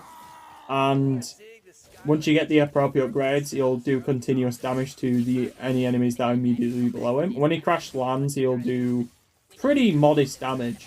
Now the reason why Chain Reaction can be pretty weak at times is because he relies on energy. which is a unique mechanic to him. As when Chain Reaction defeats an enemy, the enemy will drop energy. And Chain Reaction can pick this up, and it'll actually strengthen all of his attacks permanently until he decides to use the Invention attack. And you know how much energy he has by checking his swords. The more glows that he has on his sword, the stronger that his attacks will be. And this affects all of his attacks as well, by the way, excluding the Sky Chi. If you go with the top path, he gains little energy sparks on his chainsaw combos. These don't do a lot of damage, unfortunately, and there's 2 upgrades that are dedicated to him, so yeah. And he also gains pretty bad chainsaw combo moves, which leave him very vulnerable and don't really do the best damage. Anyway, enough talking about the bad path, let's talk about the good path though. Manic Inventor, the first upgrade makes it so that the invention explodes after it's finished its duration. Not really that great of an upgrade. The other 2 make up for it though. The second upgrade increases his energy maximum to 4. This doesn't sound very impressive until you remember that his damage scales with how much energy he has. So this is a massive boost to his damage, provided that you do get this extra energy. And yeah, you only have to defeat 1 extra enemy, and you are permanently doing more damage until you use your next invention move. So yeah, pretty good. And the final upgrade, this makes it so that the invention releases an energy wave occasionally. And this does do a lot of AoE damage. This makes the invention worth doing even if you have 0 energy. As this AoE damage, it does a fixed amount of damage and it covers a large area. So even a badly placed invention can actually do quite a lot of damage. And this invention does pair really well with his tertiary, as you can go up into the sky and you'll do continuous damage to the enemies and they cannot fight back at all because they cannot physically hit you. While you're up in the air as well, the enemies actually lose aggro on you and will not move at all towards Chain Reaction's current position. Which is the exact opposite of Flare where the enemies will move to Flare position as he slowly descends back down again. Yeah. Had to do the little stab at Flare right there. But yeah, Chain Reaction's just really strong. Now, obviously, you could get in a bad situation where you have a lot of tanky enemies on the screen, and you've just used his invention recently, and there's no energy for you to pick up. But luckily, if you're on the bottom path, the invention does solid damage, and you can still quite comfortably kill the enemies. Unlike the top path, where you're pretty much stuck fighting the enemies for ages because none of your moves do damage. So, yeah, he does have a strong Sky Chi. His Sky Chi is pretty strong, you know, covers a large area, does a lot of continuous damage, very, very strong Sky Chi. And his Soul Gem, I honestly forgot what his Soul Gem does. Oh wait, now I remember, yeah, it's the lightning that he does with his tertiary. Yeah. It's pretty good. I mean, it's just extra damage, right? It's not a lot of damage, but it's extra damage. Can't really go wrong with that. So, yeah, that's Chain Reaction. Very good character. Yeah, I apologize for ranking him so low previously, but yeah, he's just very good. He's very good. Very good. Every character in AT is just very good, apparently. That spirit is willing. Alright, now we're finally in the top 5, and the first character in the top 5 is Bad Juju. Now, Bad Juju is very good, so the primary is just a weak slash attack. You will probably almost never use this attack unless you're fighting Chompies. But, you know, unless you go for the top path, then it's a little bit better. I personally recommend the bottom path, though, and we won't be talking about the top path too much. But a secondary lets her send out Juju Jr. This can knock the enemies over, and this ability becomes very powerful on the bottom path, which we will cover soon. And the tertiary lets you summon lightning, and this has a little bit of AoE damage around Juju Jr. Until you get the Soul Gem, Bad Juju is actually missing a huge part of her kit. You definitely do need the Soul Gem for her to be as effective as possible. But once you get max upgrades though, Bad Juju does easily become one of the strongest of the senseis. So all her strength, by the way, comes from the Soul Gem overeating. If you hold down the lightning, you know, you can continuously keep hitting the enemy with lightning, right? The true strength, though, is actually holding the attack and releasing, as when you hold the attack and release, this will cause an explosion. And this explosion does have higher AoE than the actual lightning itself. And this explosion can actually electrocute the enemies and paralyze them temporarily. This basically allows you to endlessly stun enemies that are near Juju Jr. So you can completely shut down an area and just infinitely stun lock a group of enemies and they cannot fight back at all. Which pairs really well with the bottom path, as on the bottom path, when you send out Juju Jr., you will actually draw all the enemies towards him, which pairs perfectly with the Overeater's Soul Gem ability of being able to paralyze the enemies indefinitely until they all die. You also do get the Curse, which also does allow you to do bonus damage to all the enemies, provided you are hitting at least one of the enemies as well. It's a pretty confusing upgrade, but basically how it works is you hit enemy with Curse, other enemy that is also cursed, you hit enemy, other enemy takes damage as well. That's basically how it works. So, yeah, this basically just translates to the enemies die faster with the Overeater's ability, again, like we said. And also, whenever you send Juju Jr. back on the bottom path, you also do temporarily become invincible. This is only 2 seconds of invincibility, but 2 seconds is quite a long time to be completely immune to damage. Yeah, you can just time this ability, so you can just completely ignore an enemy's attack, and then just do whatever you want, basically, until the enemy can gain the ability to attack you again. You'll see me abuse this a lot in battle. You know, pretty much any time that the enemy could potentially hit me, I just send Juju Jr. back, I become invincible. If I do get hit, the attack is guaranteed to miss, because I'm invincible. And, yeah, it's just very powerful. If you go with the top path, the only thing worth knowing that you gain is you gain these extra little sparks when you strike an enemy, and these sparks will actually flinch the enemy. So, but keep in mind, it cannot flinch the enemy you're currently hitting with the blades, only the enemy that's near the blade. It only flinches the enemy that is near the enemy that you hit with the blades. Is that confusing? Yes, it is. But basically, this just lets you flinch the enemies indefinitely if you keep alternating between them. I don't know why you'd want to do that when you could just stun the enemies indefinitely with the other ability. But the nice thing about this is you can have Juju Jr. with you while you're doing this attack. And if you don't know how Bad Juju works, is that when you've got Juju Jr. with you, you take reduced damage. But if Juju Jr. is away from Bad Juju, you take increased damage instead. Yes, she takes increased damage if you do not have Juju Jr. next to you.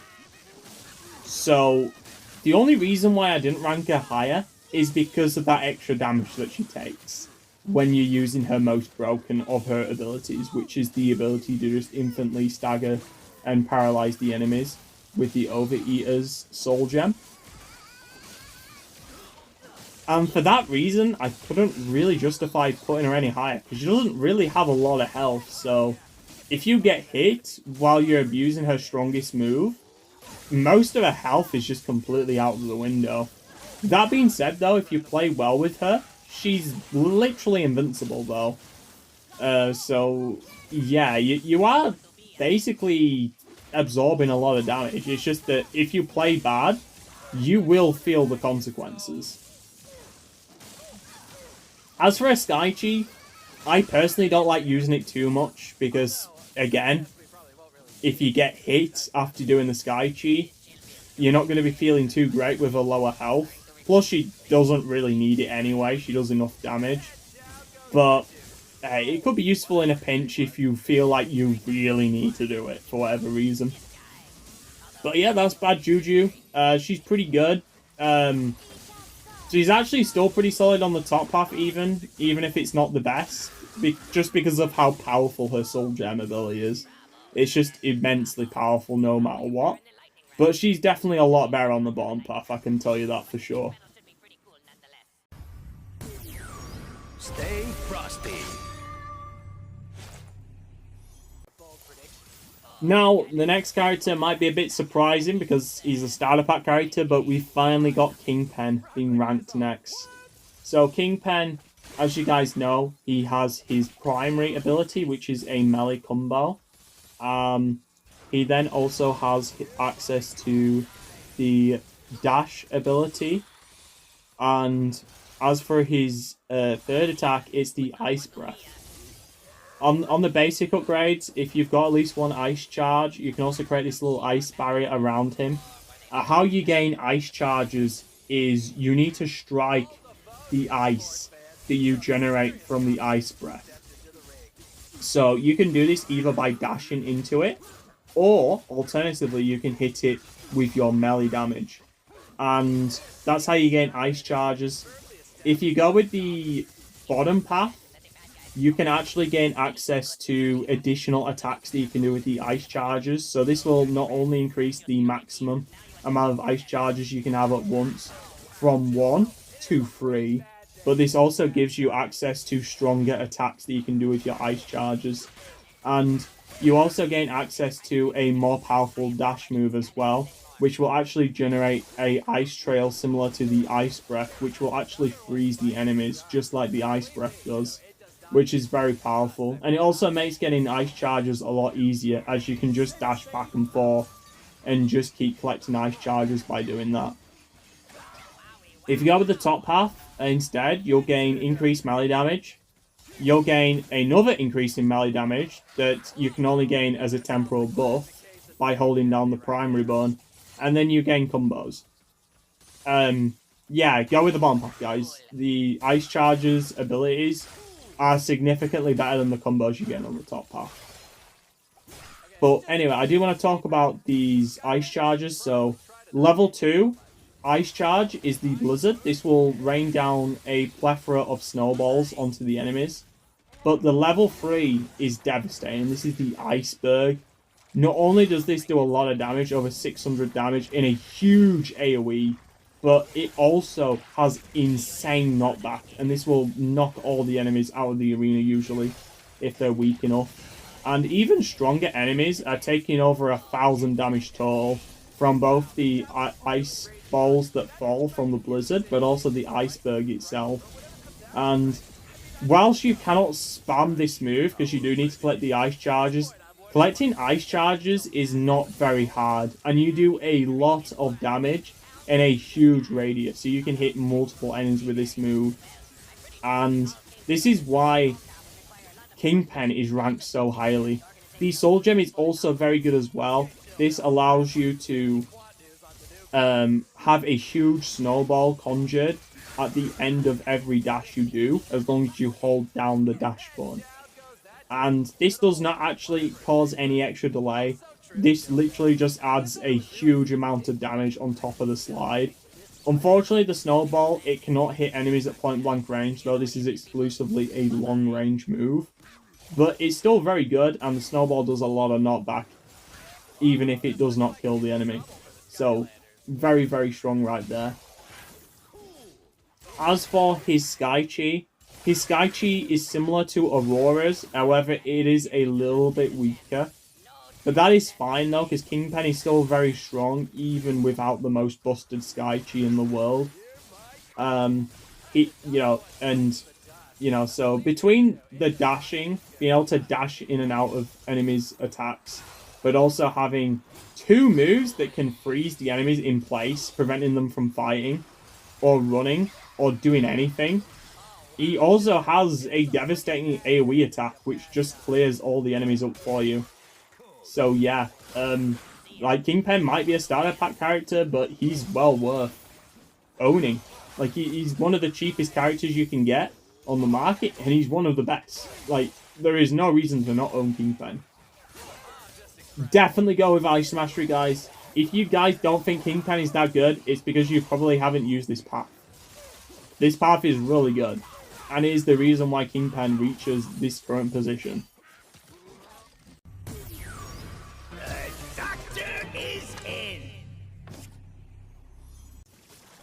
We have finally reached the top 3, and for the 3rd character we're going to rank is Dr. Krankcase. Now, Dr. Krankcase is very powerful.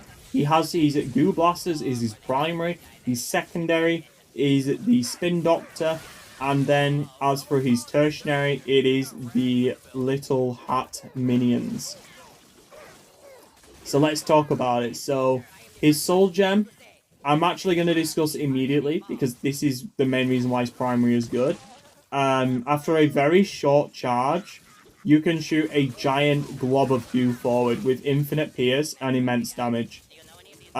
Dude, there is literally no point using his normal primary ever again once you get the Soul Gem. And this Soul Gem is so powerful that I would say don't even bother picking the top path. The top path is not good. Do not pick it. Because there is no reason to pick this when this Soul Gem already does this level of damage. You do not need more damage on the Goo Blasters. Trust me. Okay? So, yeah. This is enough. As for the Spin Doctor is very good. You can spin into a gold pile. You know, you'll, like, cause the enemy to fall over. Pretty hilarious. And you will primarily see me using this when I'm, you know, cornered, as I just quickly deploy it just to knock the enemy a little bit away from me. And this will just cause him to swing and miss in his attack, as I just barely knocked him out of range, or being able to hit me. So that is great as well. And you can also use the Spin Doctor to spin into the Hat Minions, and this will cause them to go into self-destruct mode. And speaking of Hat Minions, the Hat Minions are pretty good. You can summon Hat Minions and, you know, and like I said, you can spin into them and they'll go into self-destruct mode. And once they self-destruct, they'll actually stun the enemies. So you probably can see where I'm going with this, okay?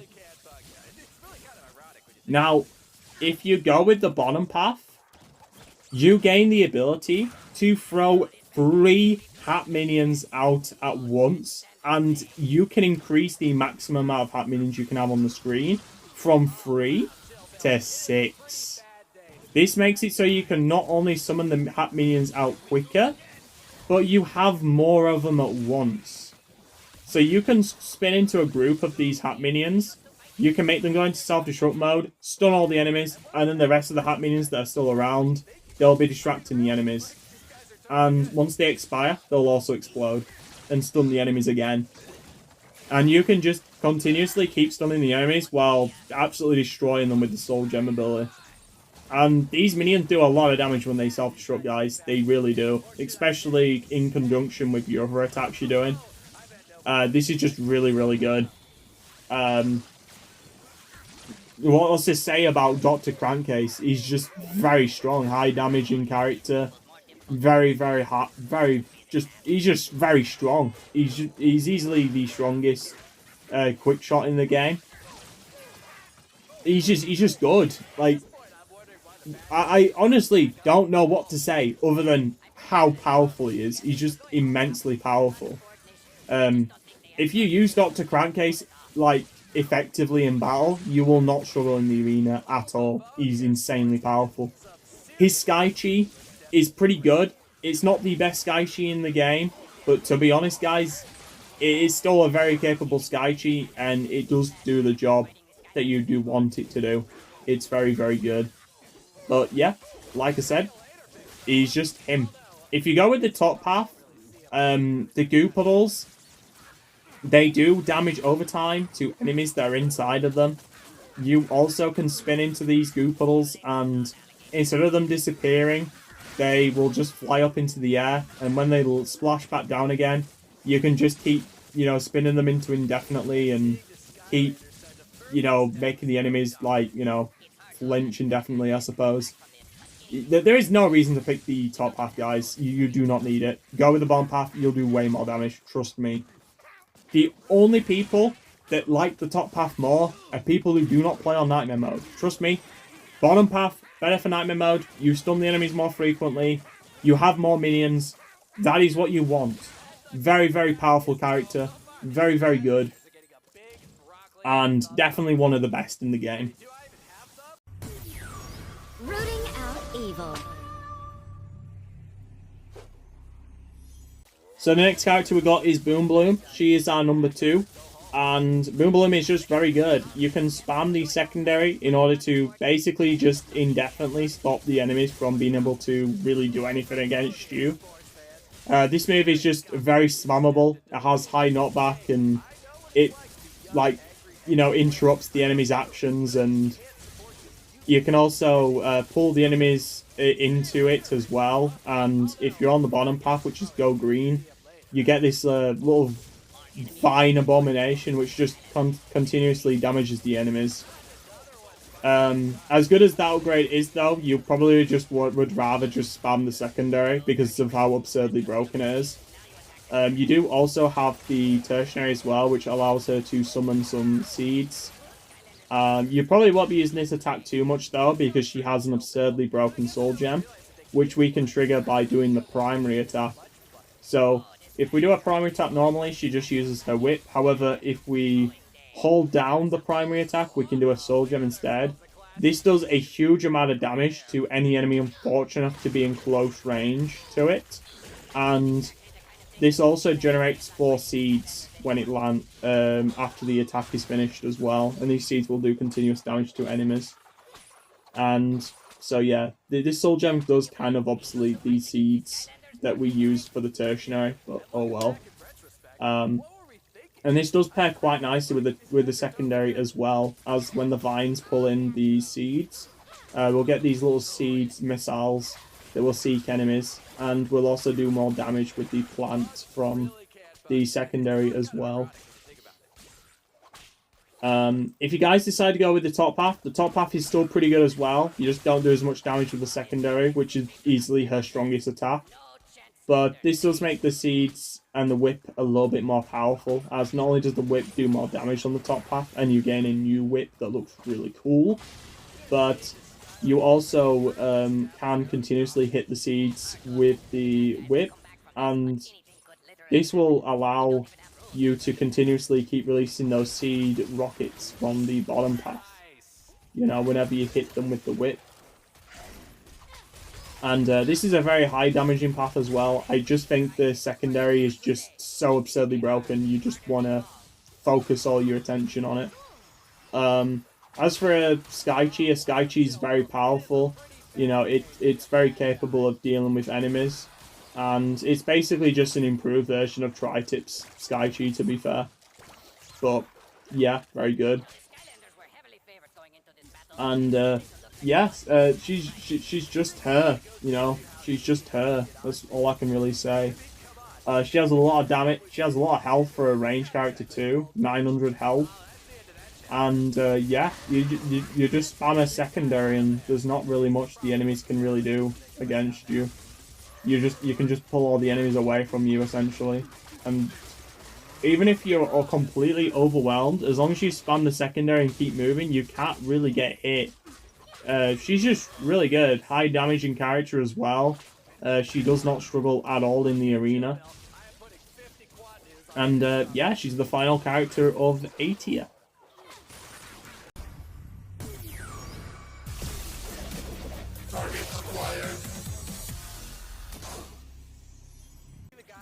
Now, normally, before we move on to the next tier, I usually give you guys a little break, but honestly, we've only got one character left, so there's hardly any point. Let me introduce the final character on this tier list, which is Blastatron. Blastatron is a character that does a lot. And there is a reason why he's number 1, and that's just because of how absurdly overpowered he is and how many attacks that he has for pretty much any situation you can think of. So his primary is just a regular sword attack, so he just slashes the enemy and he shoots like a few lasers from it. However, if you hold down the primary button, once you've got the appropriate upgrades, he'll actually release his rocket jets and he'll actually allow him to move faster. And after a short while, he will then release and he will shoot some energy lasers forward. Any enemies in point blank range will take immense knockback and take a decent amount of damage. The real strength from this though comes from when you get the soul gem, as not only does this allow you to hold down the attack indefinitely, allowing you to keep this movement speed bonus indefinitely, but this also allows him to shoot lasers surrounding him whenever you decide to release the soul gem ability after an extended period of time. And not only does this have even more knockback than the previous ability, but it'll also knock back any enemies that are around him as well. You'll see me abusing this attack literally all the time in the arena, and this makes it very hard for any of the enemies to actually hit Blastatron just because of how absurdly fast he is. And any enemies that aren't immune to knockback will just be flinged off the edge of the arena. It's never to be seen again. As for his secondary, this allows him to summon a barrier. This does continuous damage to the enemies and actually slows them down. So yes, he has slow in addition to being fast as hell. Isn't that crazy? And in addition, any projectiles that are in this massive barrier are actually slowed down. So this makes it so that ranged enemies are barely a threat to him as well. Isn't that crazy?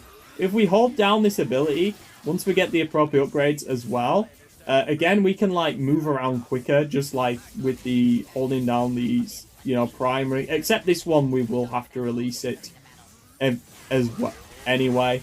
But this allows the barrier to be surrounding Blastatron instead. And yeah, it basically does the same thing. It doesn't last as long, however. But because the barrier follows Blastatron in this situation, it is a little bit more useful if you plan to, not stay in a fixed position. Specifically for the arena, though, there isn't really much reason to use this over the other move, however. If you are on the bottom path, which we will be talking about in a sec. I think both paths are phenomenal, though, with this character. Both paths are really good. It's really hard to decide on which path you would rather pick overall. And then the third attack is the tertiary. This is easily his weakest attack, but it's still a very powerful one. And this is the Tether rockets.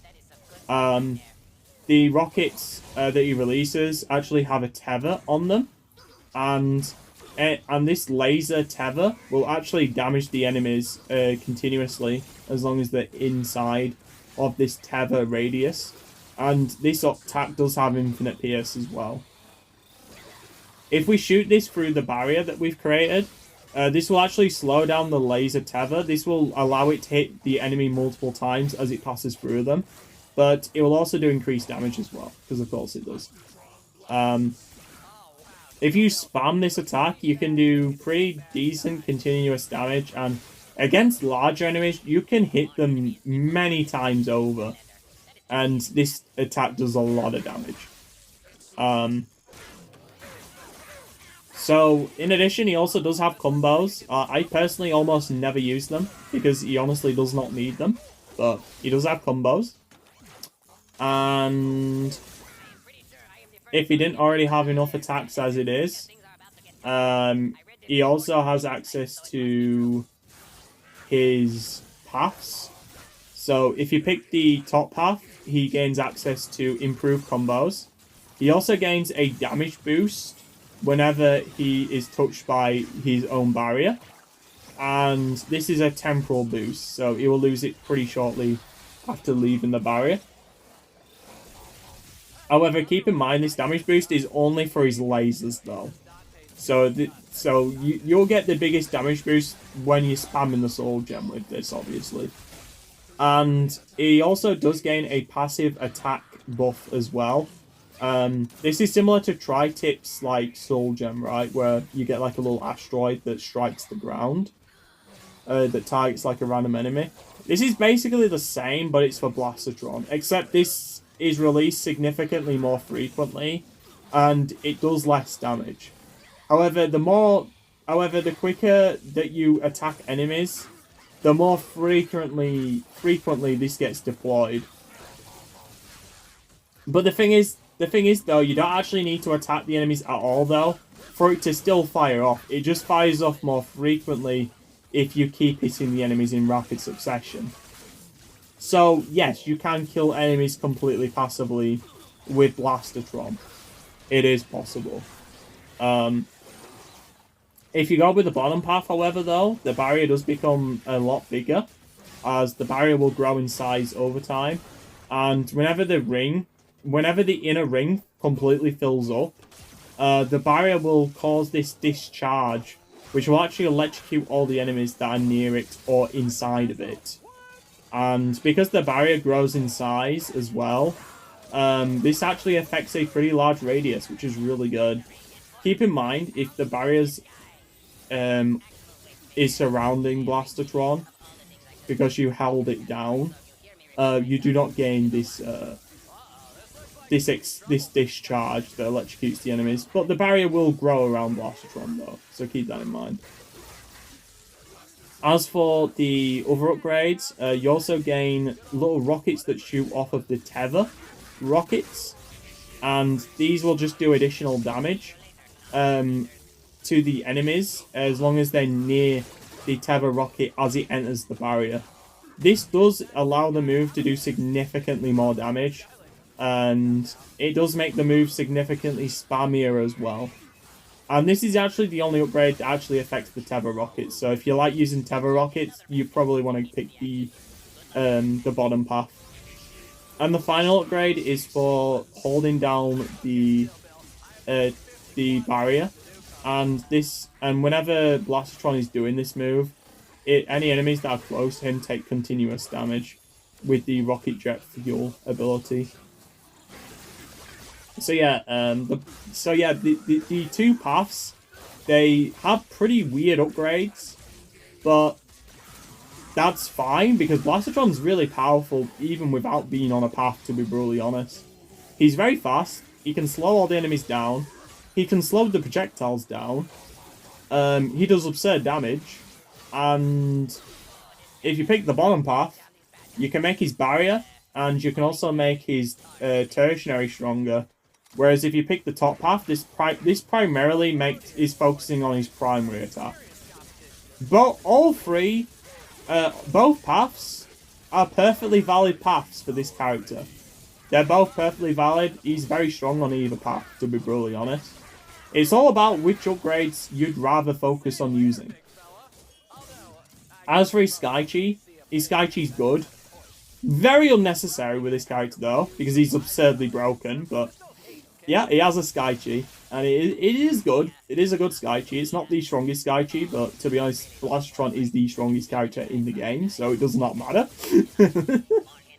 He would still be number one by a huge feat, even if he didn't have a Sky Chi at all, because he really does not need one.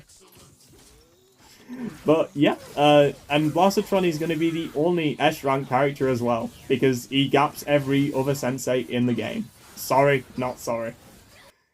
Anyway guys, hopefully you enjoyed this tier list. And I do plan to I could make more videos in the future, so let me know if you guys want to see future ranking videos. And anyway, that's the end of the video. Hopefully you guys enjoyed. And keep in mind, remember, the Skyland Battle Series is in the description. So if you want to check out any of this gameplay you've seen in this video, and you want to see the full run, in the description. Anyway, see you guys later. Peace.